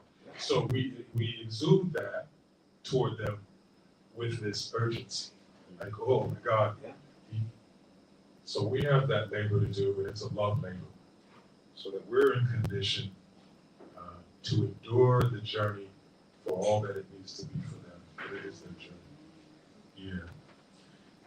I love you so much, and wow. I wish we could just go and go. Let's do this again, man. Most definitely. Let's do this again. Most definitely. Before we wrap up, I have one last question. And again, like with all these questions, they've led your last response led right into it. Yeah. So for all those things that are being taken away or looked upon, so whether it's the arts, whether it's creativity, physical activity, you name it, that people will often say, well, you can't do that because it's not going to, from a financial or professional sense. What do you say to those young folks who feel that bug or that drive within them, but have heard that our liberation and our freedom can't be found by being an artist, by being a whatever you feel that? Yeah. We talked about that today on campus, right? That question came up. Because a lot of young people are struggling with that. And we live in a mainstream culture that definitely discourages any kind of independent path. You know, when I was still young myself, like I showed up as a professor at 26, whatever it was, and when I got ready to leave a tenure track professorship with a child coming into the world with zero in the bank account to go and write books and go and do the ministry, the whole world thought I was crazy and told me so. Family, friends, other professors. One professor was so offended that I would choose to go out on my own and bang on my office door right over there. And he was lucky that I was involved enough at that point because he cursed me out in my face. He was so offended that I was not continuing on the path that he expected for me. The so-called secure path. how secure is any job in this society, actually? If we talk about financial security, how secure is it? So we need to share the stories with our young people of the examples of creative, if you want to say entrepreneurial, but those who went and followed their own heart and their giftedness in a way that others really didn't feel they should because it scared them. Yeah. They projected, Yeah. so they got anxious. Like they thought it was them going out on the road. Like how dare you go and do this thing? You go and be a dancer or theater or whatever. I'm scared because somehow we have these receptor cells, these kind of mirror cells in us that cause us to be very kindred with each other. So we feel it's us going on that journey. And we project that onto them and exude it onto them. And we become their oppressor. We become their greatest oppressor. So my focus is just to listen to their fears about doing what they want to do. And then being truthful and honest about the fact that yes, in this United States of America, there are challenges you will have in this world with being able to pay your bills. Most likely, you're going to have challenges with that, no matter what direction you take. And if you take this direction, you're going to have certain challenges. But if you go this direction, you'll have certain challenges. So the mythology around the artist as one who can't pay the bills and is going to struggle financially, it is just that. It is a mythology in the sense that we don't tend to pay attention to the artists who they're thriving financially. When it comes to young people, especially our own children and people who are close like that, we tend to focus on those who are struggling financially. Yes, for whatever reason, it's like a survival aspect or impulse in our brain, a primitive thinking. We don't want you to go that way because our understanding is when you go that way, you're going to have a hard time. But the thing is, we also bear witness, like in my work, for years I would go into these agencies and systems around the world where these were people with degrees, advanced degrees, so they were going on the path that their parents wanted them to take, get their education and all that, titles and everything. But the administrators would bring me in because their people were depressed, mistreating each other, the morale was horrible, the culture was toxic, and because these people were miserable, and they weren't even following their passions or call. So the promise, these Golden Gate promises of what happens when you get a degree and get certain jobs, young people understand that it's largely a facade. They want to rebel against it, but they don't know how to rebel against it in a way that's going to allow them to get the heck out of their parents' home because they want their own space at that age, but they have not the first idea of how to make it when the math ain't mathing between salary and expenses. You know what I mean? So it's a storytelling thing for me in relationships. I listen and I hear the fears and the struggles, and then I share what my journey has been, what my challenges have been, but also what my triumphs have been. It's so important to share that, in the creative context. Also, what does it mean to wake up every day excited to be back in your passion versus depressed to have to go to work? No one does that accounting. You don't hear about that accounting. Those stories aren't being told. So for me, it's a storytelling question. We have to make an investment in telling different stories. Ones that are clarifying, revelatory, and hope infusing. Yeah. So, my heart is full, man. Thank you. Thank you. Definitely, again, give great thanks and praise to this space here. Yes. Always can't say enough great things about not only Mr. Haile Grima, but his wife and co-founder here, Mrs. Shrikiana Grima. Yes. This is truly a gem, and that makes available opportunities like this. Yes. Absolutely. Our sister Maritu has made this possible. She's the one that has been walking with me through this since we talked with her in June. And so we share, let's shower our love on her as a reflection of Sankofa. Yes, if there's any questions on your hearts, we're happy to receive. You want to hang? Go. Hello. Hi. Hi. Yeah. Well, okay. Yes, I think we're good. Okay. I want to thank you for just getting to spend the day with you effectively. It's been lovely. And there was something you said at the beginning that I wanted to circle back to and then invite maybe both of you all to speak on it from your perspectives. I forget how you phrased it, but you said something about white supremacy being in our language and how it reinforces said concept. And something that I've been sitting with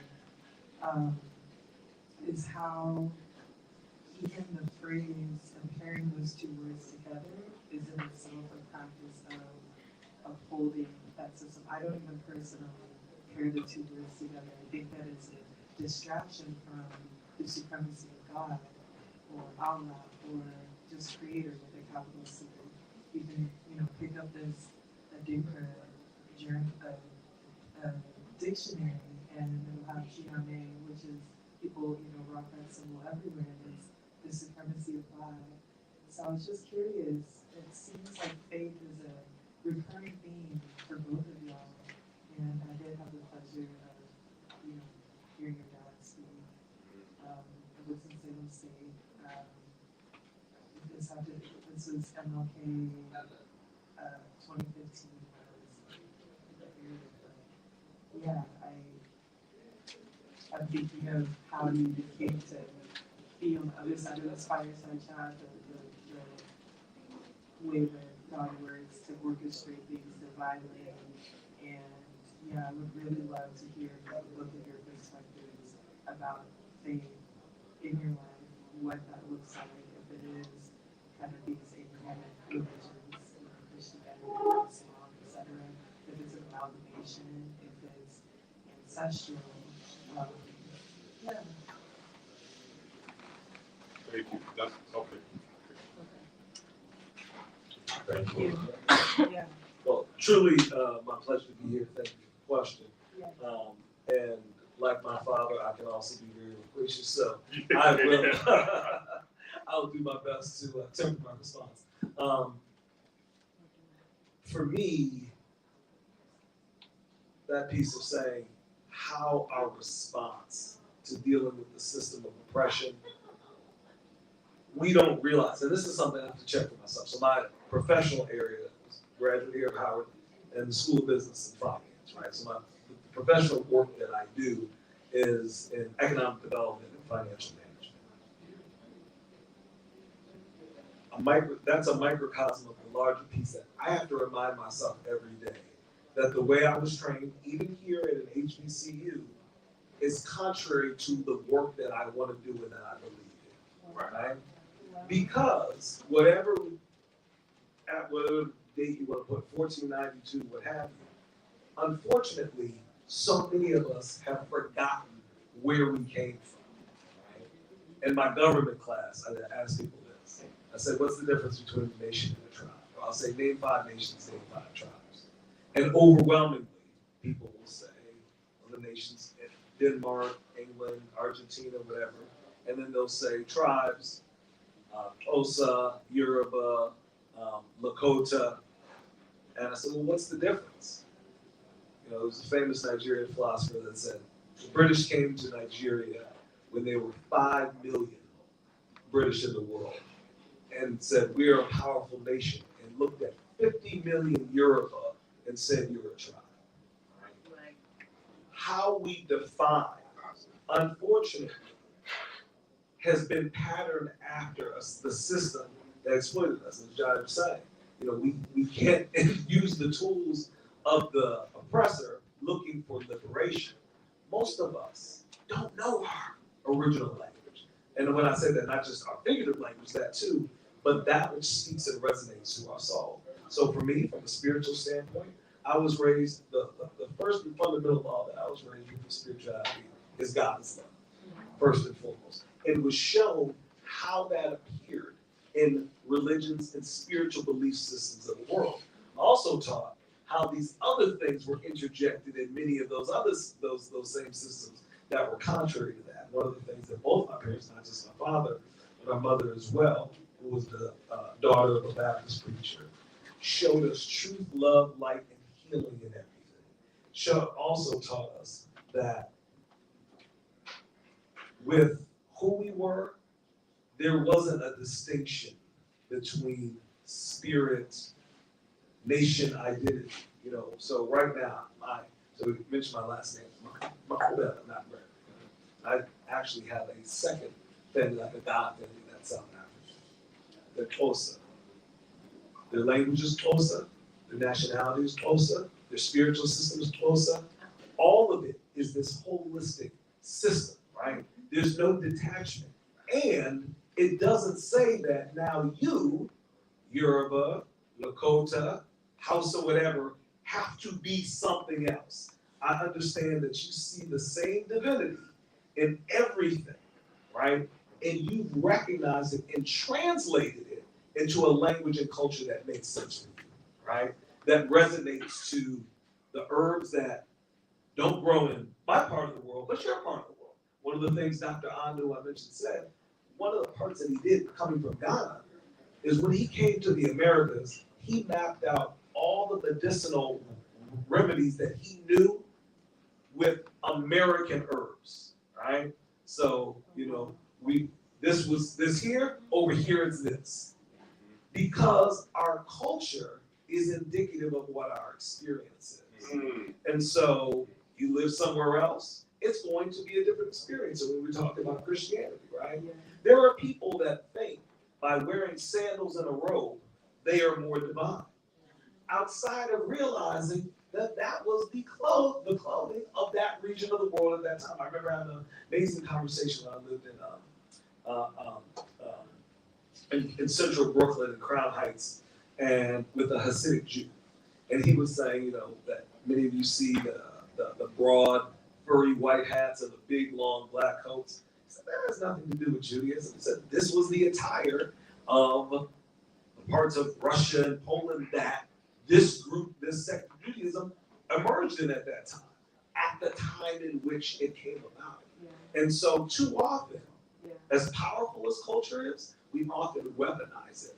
But the other piece, and just from I think the perfect example for me, going back to what you were saying about the white supremacy, right? How we are conditioned, even in thinking we're fighting it, as I was referencing before, to actually still promoting it, is after colonization, at the end of colonization, in Africa, it's one country after the other, after the other, after the other got independence. The only thing that changed wasn't the entire system of governance that was built on exploiting the natural riches of this land. It wasn't the system, it were who was in those positions, right? So a parliamentary system was introduced, constitutional monarchy, whatever, and that just stayed. And so you had different masters that were being served, where the original masters never really left, so they were still ultimately being served, except in Tanzania. And I use this in my community economic development classes. Julius Nyerere, first president of independent Tanzania, said, who were we before colonialism? Right? Who were we before? Because you can be, as brilliant as you mentioned, right? You can be Condoleezza Rice and have your PhD at 22 or whatever it was that you had, and not know a single thing about your history. Right? And he said who we weren't capitalists, and guess what? We weren't socialists either, right? Because that's something they were quick to throw something. We practiced what can commonly be called African communities, right? And what did that look like?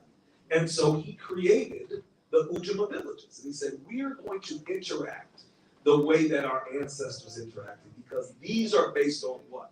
Our culture. These are based on the things that are grown here These are things based on the things that are the most natural to us, that are our mother tongue, right? And I'm gonna have to translate some other way.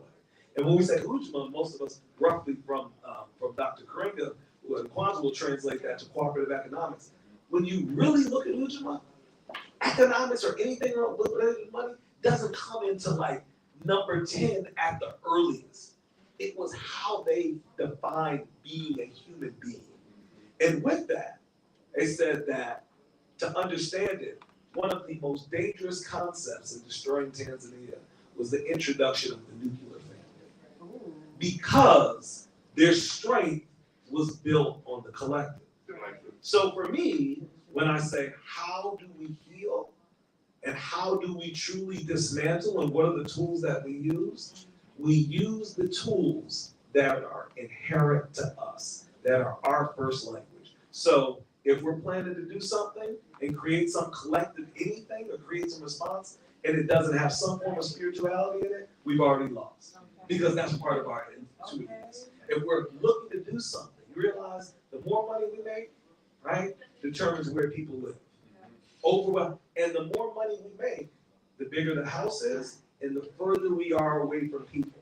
And not just the further we're away from people, the further we're away from our people, our family, our friends, right? And even the more money we make, the further we are from even the people in the same household that we live in, right? And so, but what that comes with is honoring money over values of family, love, right? So we have to reset the table to that which is our given time. Thank you. Yeah, I feel like, wow, what he said. Thank No, you. thank you, man. That was a blessing.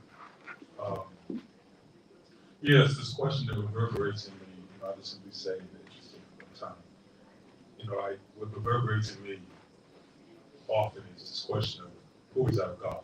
Yeah.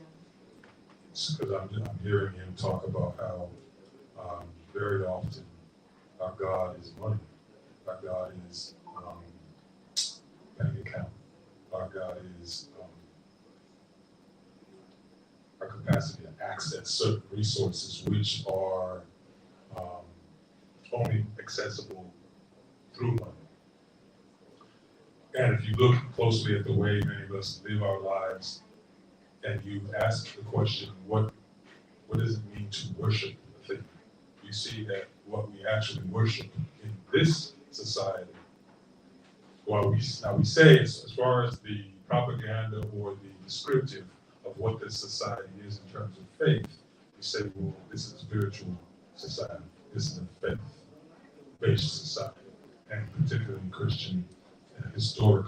This is the narrative, but I behold the way in which we exist, and I see, well, we seem to be worshiping a different God than that. We seem to be worshiping the God of money. Because if you examine our choices, our behaviors, how we treat ourselves, how we treat one another, how we're willing to treat ourselves and one another in order to get money, the sacrifices we are willing to make.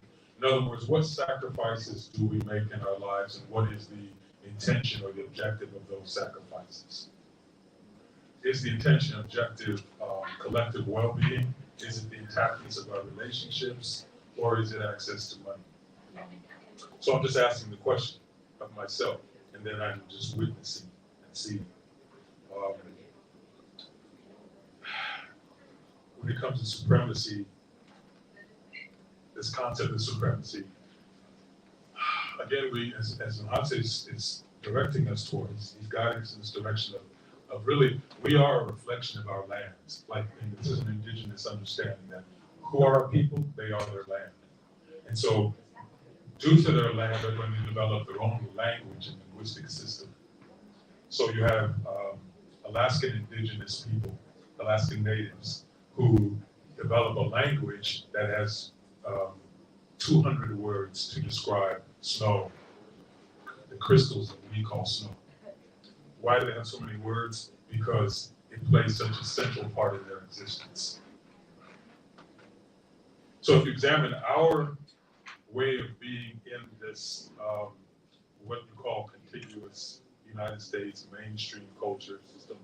Look at our language to see what it is we value and what we emphasize. Much of the English language in the United States is a reflection of war terminology and material and monetary terminology.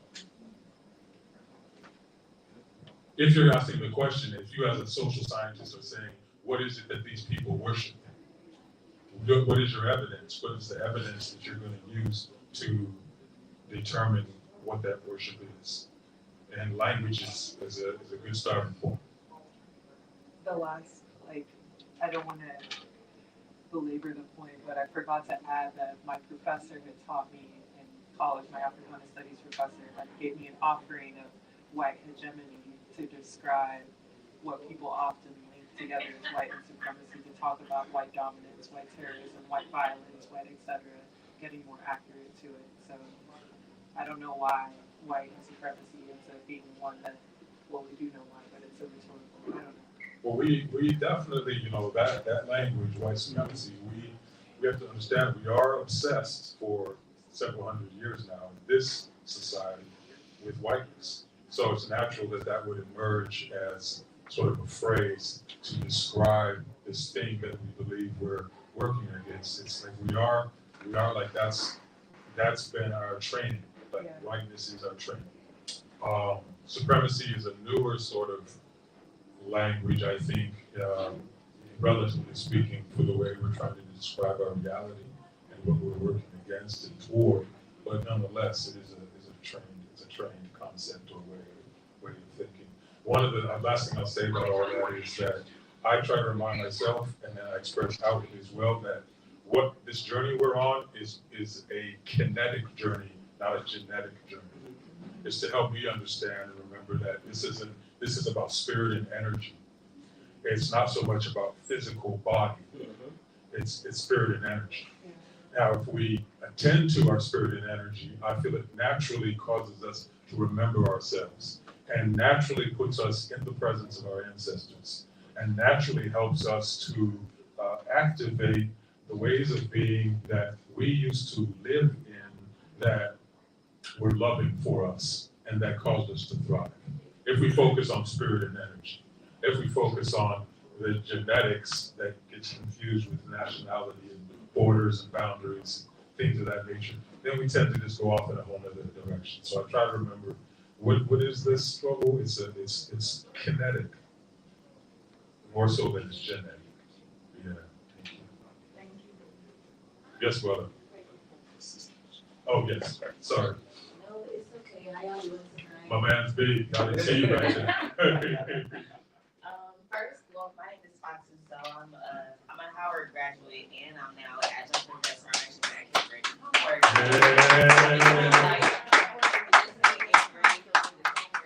But first, I just wanted to say thank you. I was actually at the event you were at earlier, and I just had a lot of thoughts just listening to both of you. I'm very honored to be in this space tonight. My mom, I know she will be so excited to meet you specifically. He said you was Dick Gregory, so I'm like, wait, what? I asked my mom, I put it in a group chat. But yeah, I really appreciate being in this space. For context, I have a full-time job, remote, with mostly white people, and then I teach part-time at Howard. So I'm living in kind of like two worlds right now. So I always appreciate spaces like this and when I can just be on campus all day long. So thank you. And thank you for being in this space while you're also grieving. One of my questions relates to grief because you brought up in your book, it was like a double entendre. You said morning and morning, and I actually wrote a poem called In the Morning, but MOURNING, about a friend that I lost last year who was like a brother to me. And so my question to you is, how do you, one, allow yourself to grieve, but also still show up for yourself and for other people in spaces like this? Yeah. And what is the importance of that and continuing to keep going, especially when we have to show up for the youth in those moments? So it's like we're grieving, they're grieving, but we still have to show up for them and for ourselves. So how do you do that? Thank you so much. I really appreciate that. I appreciate you. And I'm celebrating you as a professor. Thank you. Yeah, that journey. That's beautiful. One of the things, I'll just keep this concise, because your question is so precious. One of the things that life has shown me and taught me is that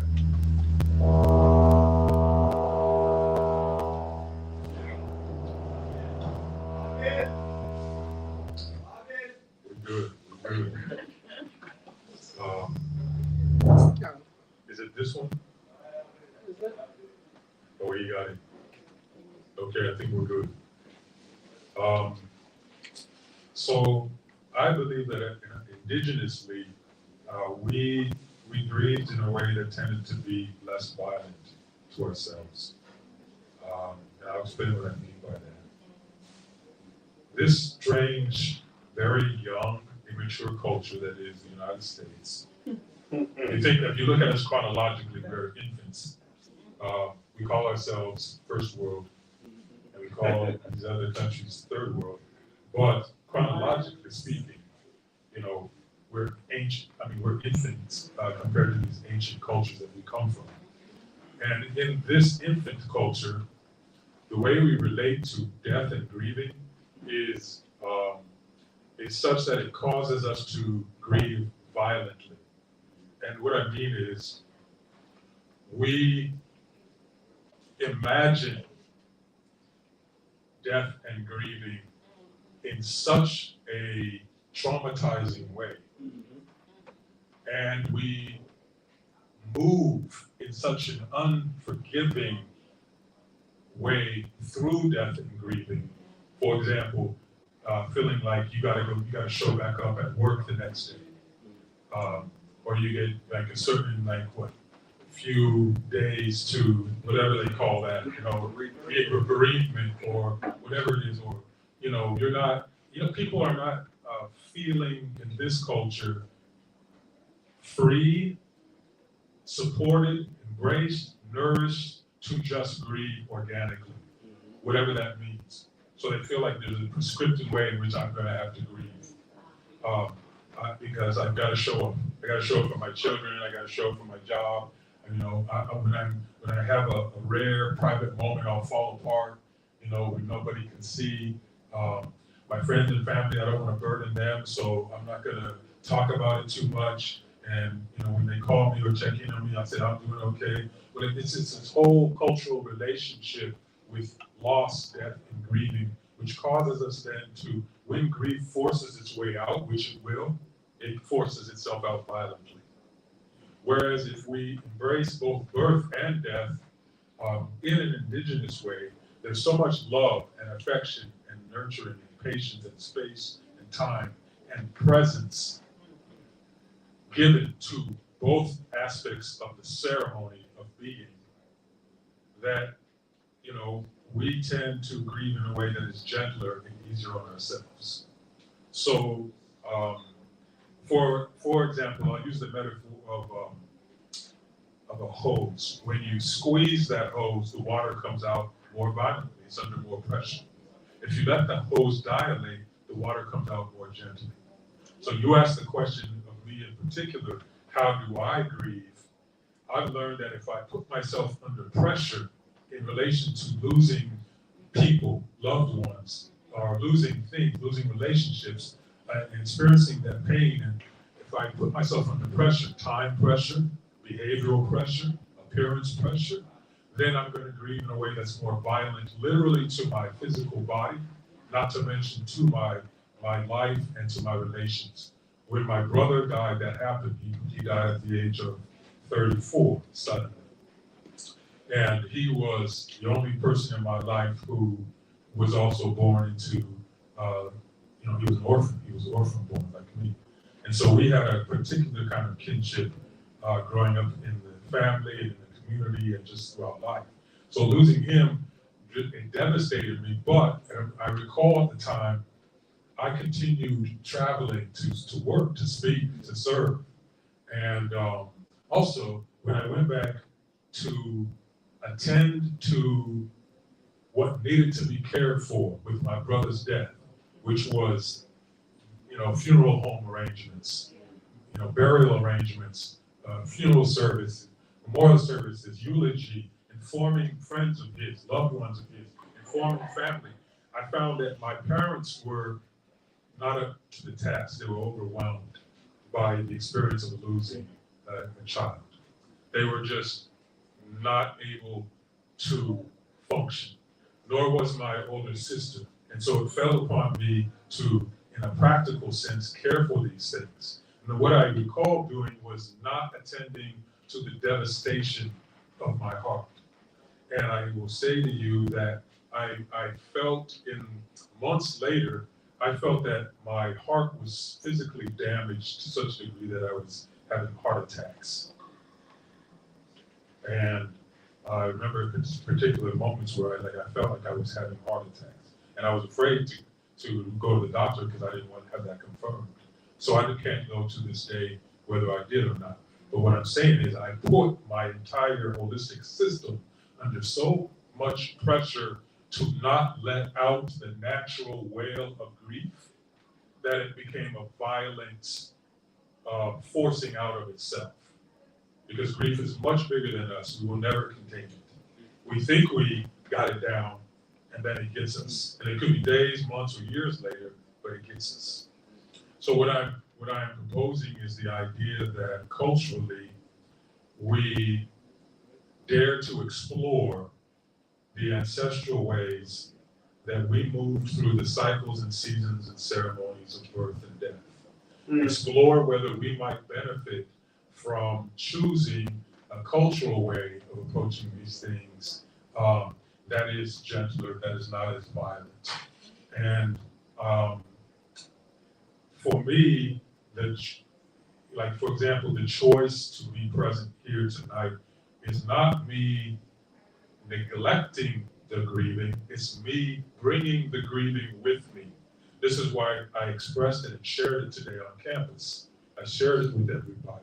It doesn't matter whether we are strangers to each other or not in the conventional sense. In the indigenous sense, we're brothers and sisters. So especially if I'm with my young brothers and sisters in a space like we were in today, it is my duty to be truthful and honest with them that, hey, we've just lost someone, a very beloved soul.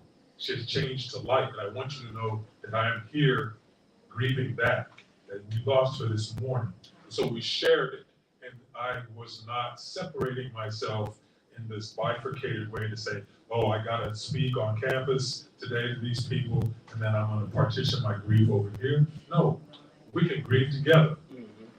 And that is actually me blessing them with the opportunity to maybe re-examine the way they relate to their own losses in life.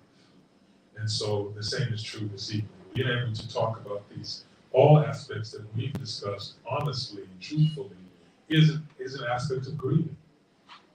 I just think when we imagine grief, we imagine it in like a nightmare kind of way because we've been culturally taught to imagine it and live it in that kind of way. When in fact it can be actually as intensely painful as it can be that glorified as well. It can be so musical. It can be filled with, I'm thinking of the Irish cultural traditions of wakes and the way they come together and sing their souls out. You know, maybe we could, so that's one example of what I mean by not being so violent. Singing your souls out together is actually a very gentle way of grieving. So thank you. Brother. Thank you for Jeff Kennedy. Thank you for your presentation.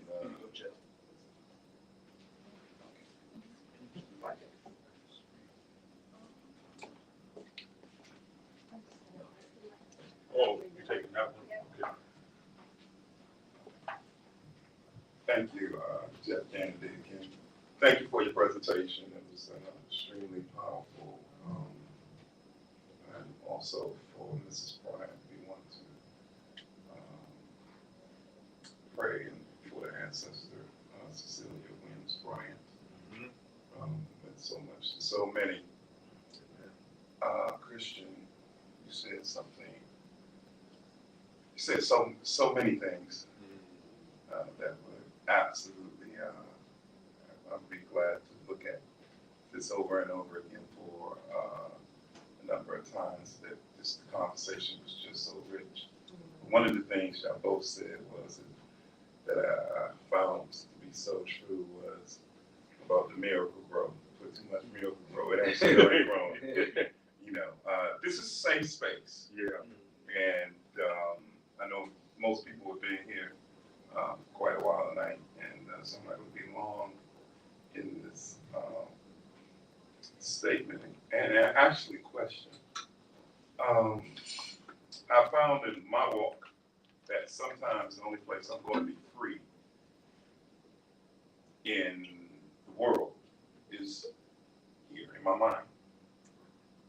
And about 95% of my life, 98, I've been free. And only for very small periods of time have I come to say, dang, I'm still in the prison. This worldwide prison that we have without borders.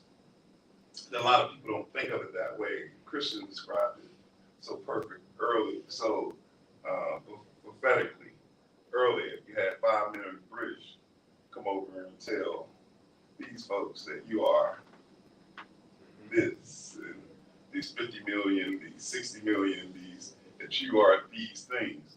And one of the beautiful things about going to, I always tell people, even as a child, one of the beautiful things of going to UK, say, how the hell did this little island, these pale-faced people go all over the world and get people to believe something about themselves that's simply not true.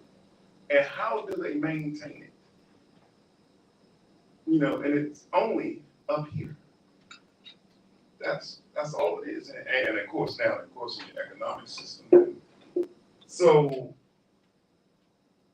what you said earlier about the tribal religions and the tribal practices and who we are and who we were,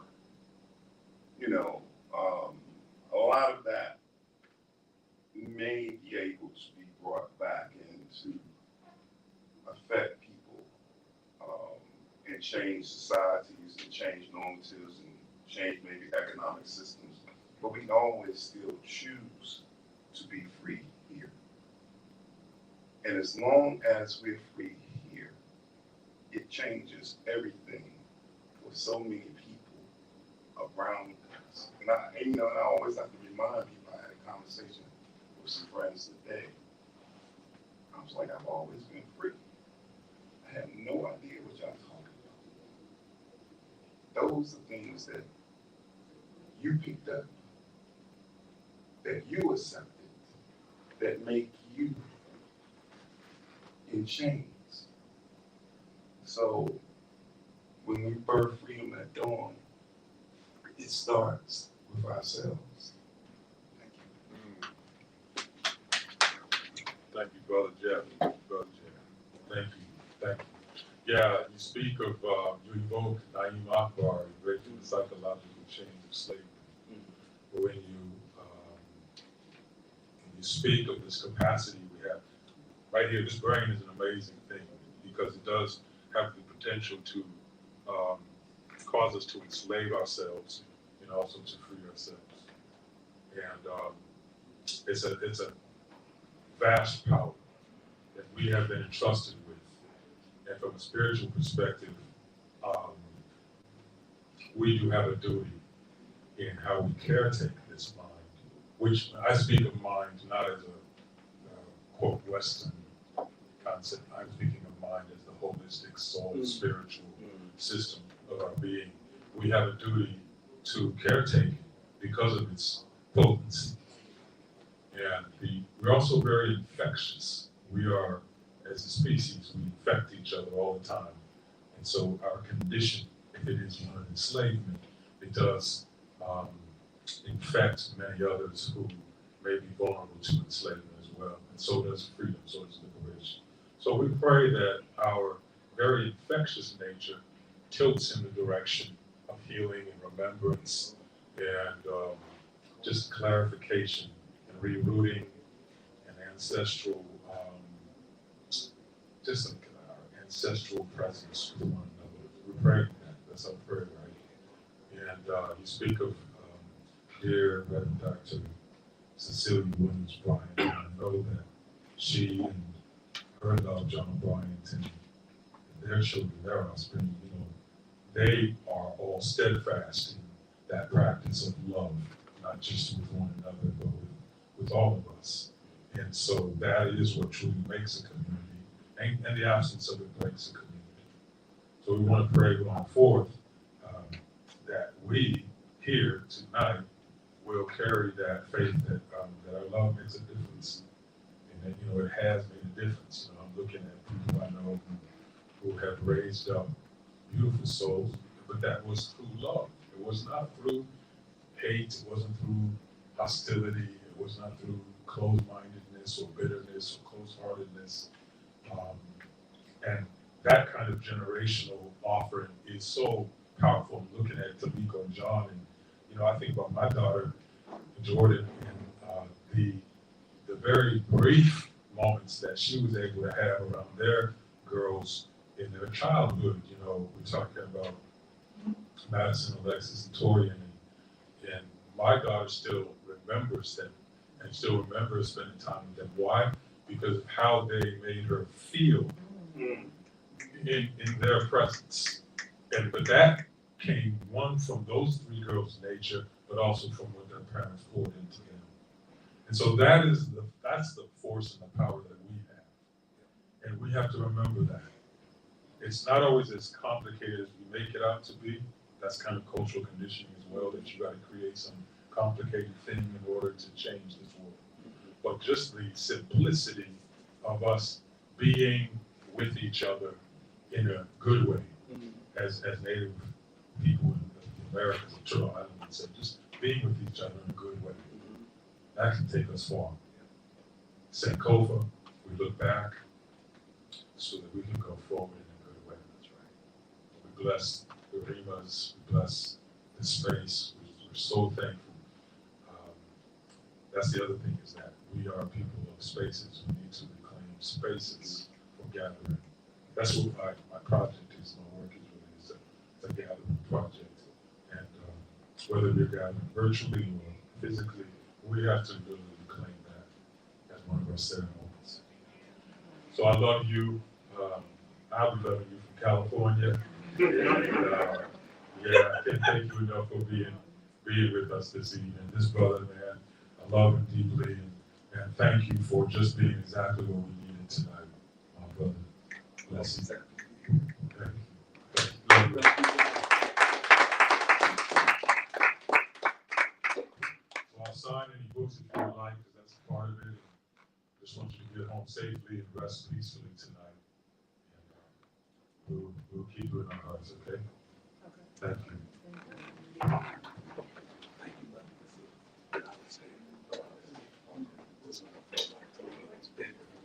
Y'all want some water? Sure, thank you. Okay, you're welcome. I'll be back.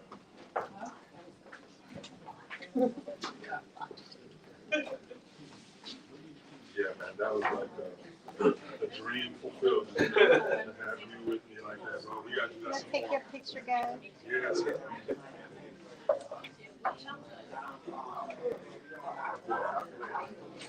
That was phenomenal. Thank you. That was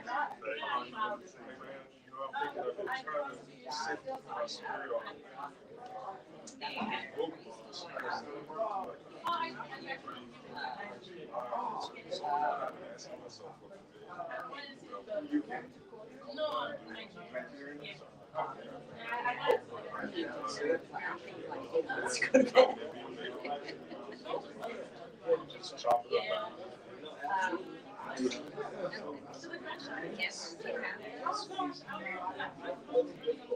Mind your way. I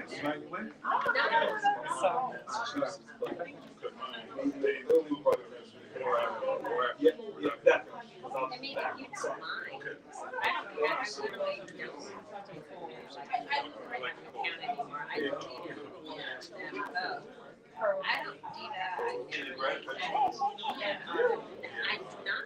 I'm not.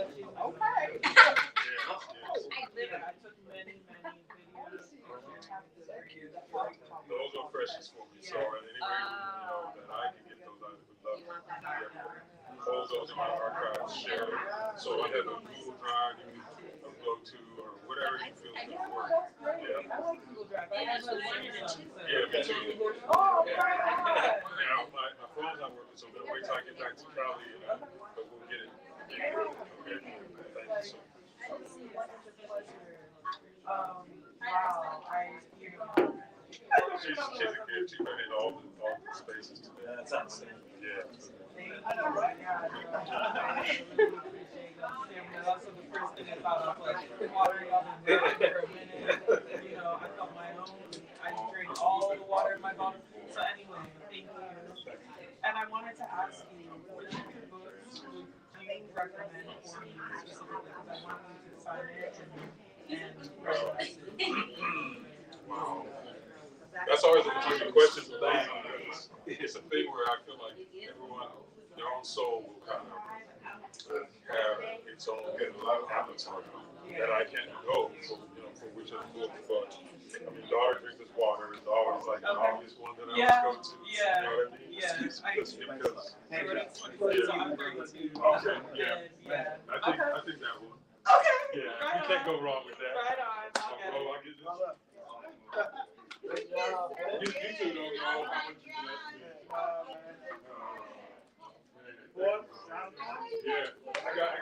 Let me see. Oh, I got my pen. Oh, he was.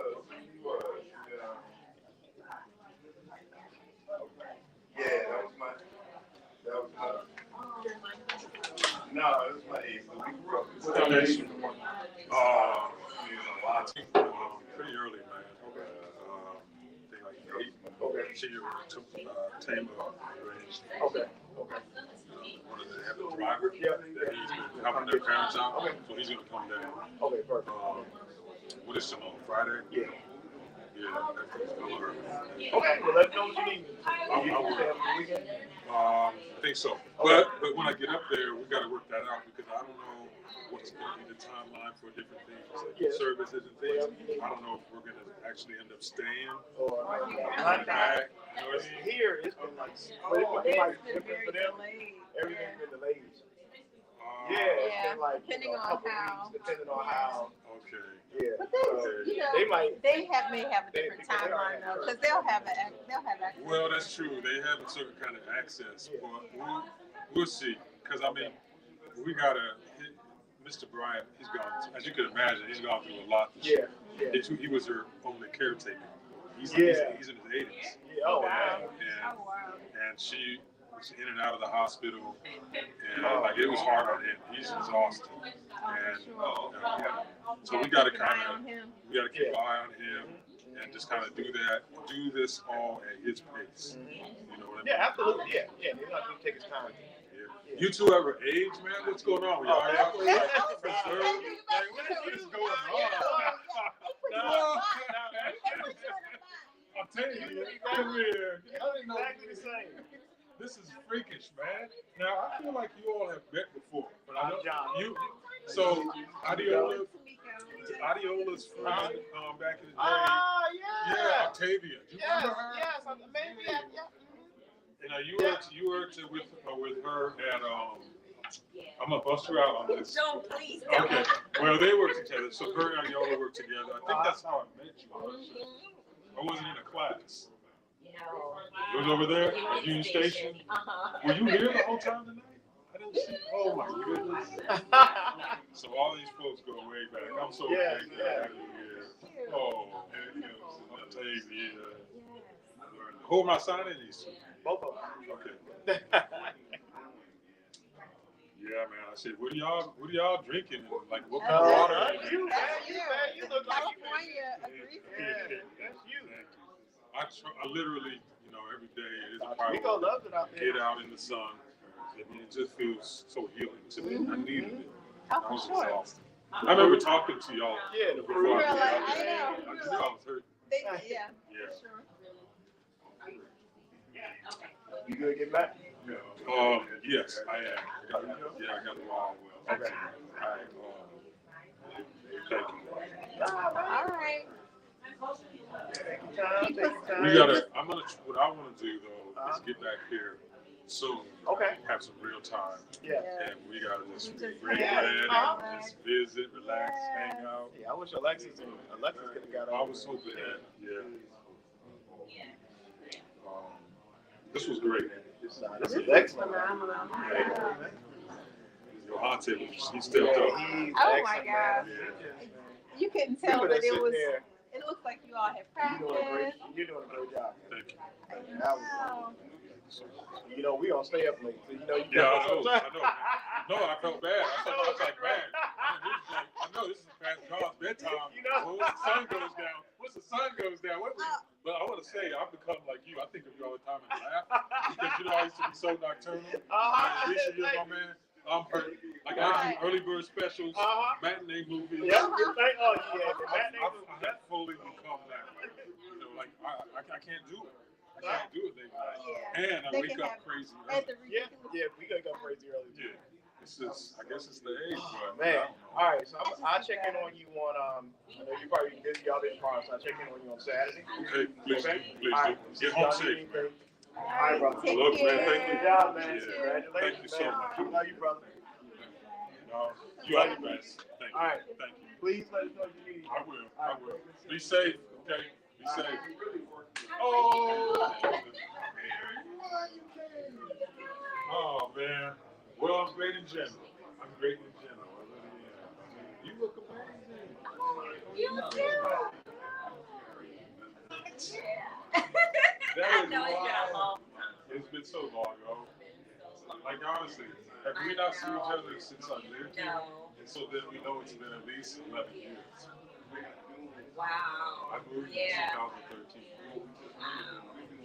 That's more than a decade.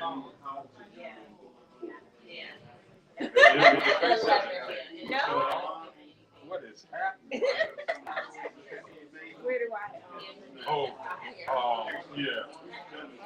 They'll handle whatever. Our brain can't even process it.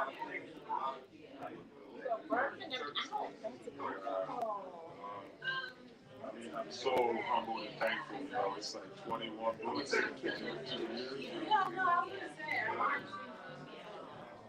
And that's with, I haven't even been writing full time. For many years, it was just speaking and traveling. It was full time. This was arduous. So,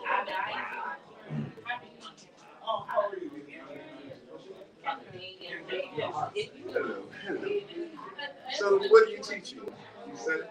Oh, I don't teach. she says that, but she's a teacher. Sorry? I thought you were the young lady said you were. No. Oh, no, that was the green. Oh, okay. Yeah.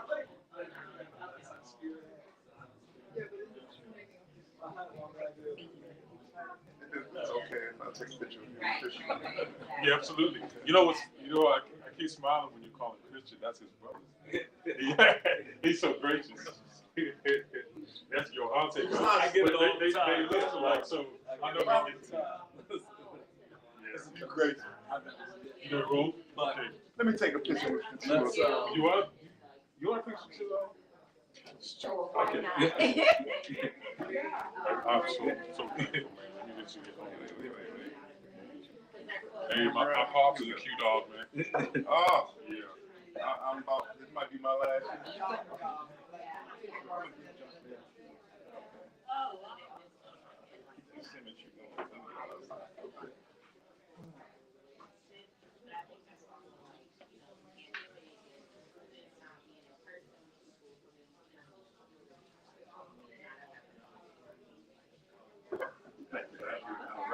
So definitely, like I said, I'll be back from 7. So anytime. Okay, after I'm gonna that, get my phone working Okay. and then we'll do this. All right, no, this was a blessing, man. This was a blessing. Great seeing you as always, man.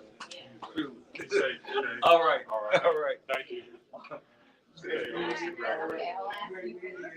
ma'am. Yes, ma'am.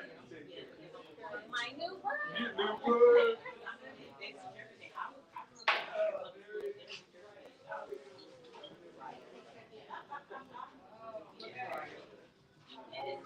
Thank you.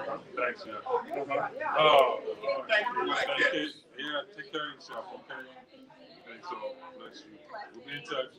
Okay. I just want to introduce myself. Thank you so much for having me. You're a very excellent speaker. Oh, thank you. You're kind. And your name? Kendra. Kendra. Yes. Jaiya. Nice to It's a meet you. pleasure to meet you. Blessings. Thank you for being here tonight. Of course, yeah. No, I just accidentally stumbled upon this. Like, I just felt like a weekend. Oh. Seriously. Thank you. That blesses me. Okay, take care, Kendra. Bye. That was wonderful. Thank you. Oh yeah, let's do that. Dee-dog. Yeah, the camera? Oh, okay. This is gonna be such a sad life, I swear. Hold on. Is it? Yeah. Is that an iPhone? Yeah, hold on. Yeah, it is. We met a long time ago. We worked in Evidence tonight. Okay. Down Southeast Japan. Okay, I'm pretending I can know do something with the light when I can. Should we move over? Yeah. Yeah, this is try that. Which? Just away from light. Oh, away from lights. Yeah, it's better to. Oh, Like. all right. Stand in front of it, like right in front. How about in front of it? And I feel like people learn. Yeah, it's actually much better. Yeah. Yeah, 'cause that was just like crazy. It's weird. Like. Okay. Crazy or Thank you.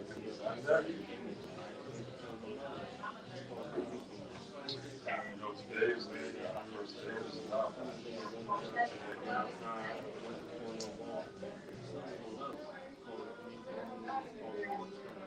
Today? Human? no, probably right before Your mother? Yeah. Before I came, I came from Southeast. I came in here. Yeah. It was really terrible, man. And the stuff that she was going through and everything. I wasn't Thank you for the video. You never said what to army.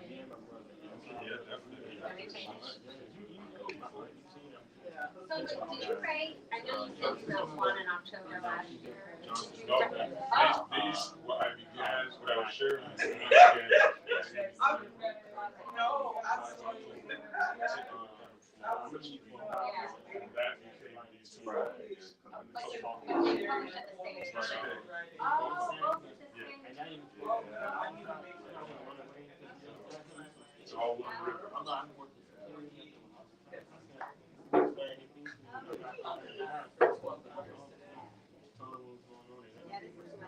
I don't know what the other light It is doesn't like. matter. This is good. No, this is good.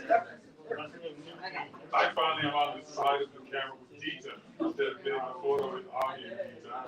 Oh, I'm the one here. there you go. Anyway. Thank you again, man. Thank you. I brought it. Yeah. This is what You got it. Okay. Yeah, I know. Yeah. So, I like that. you got it.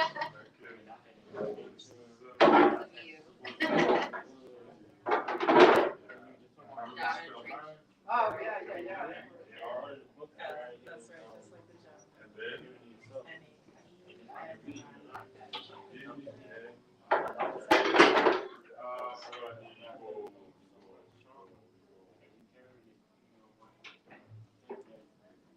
Oh, let me see.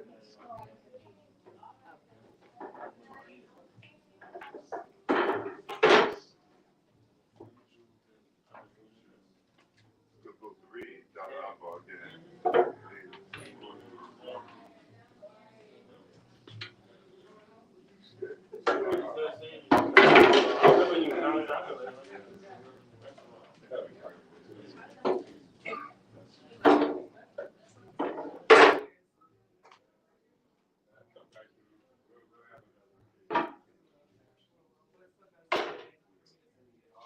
Why don't you start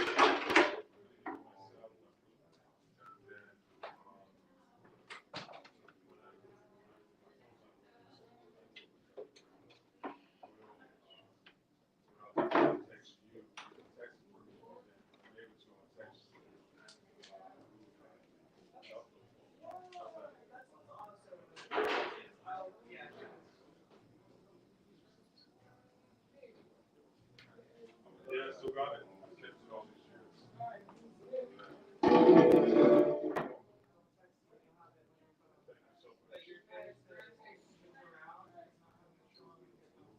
Oh, I know. Yeah, I have my laptop, so I can do something. Can we get just a line? We just need to, yeah. Yeah, let me let you through. Thank you. You can't help bring it. Yeah, I have to follow. I was like, Okay, how you spell it? oh, FATOU. Right. Thank you. Yeah, my dad.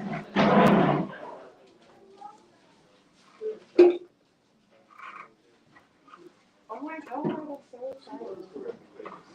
Yeah, I'm actually right. Oh, yeah.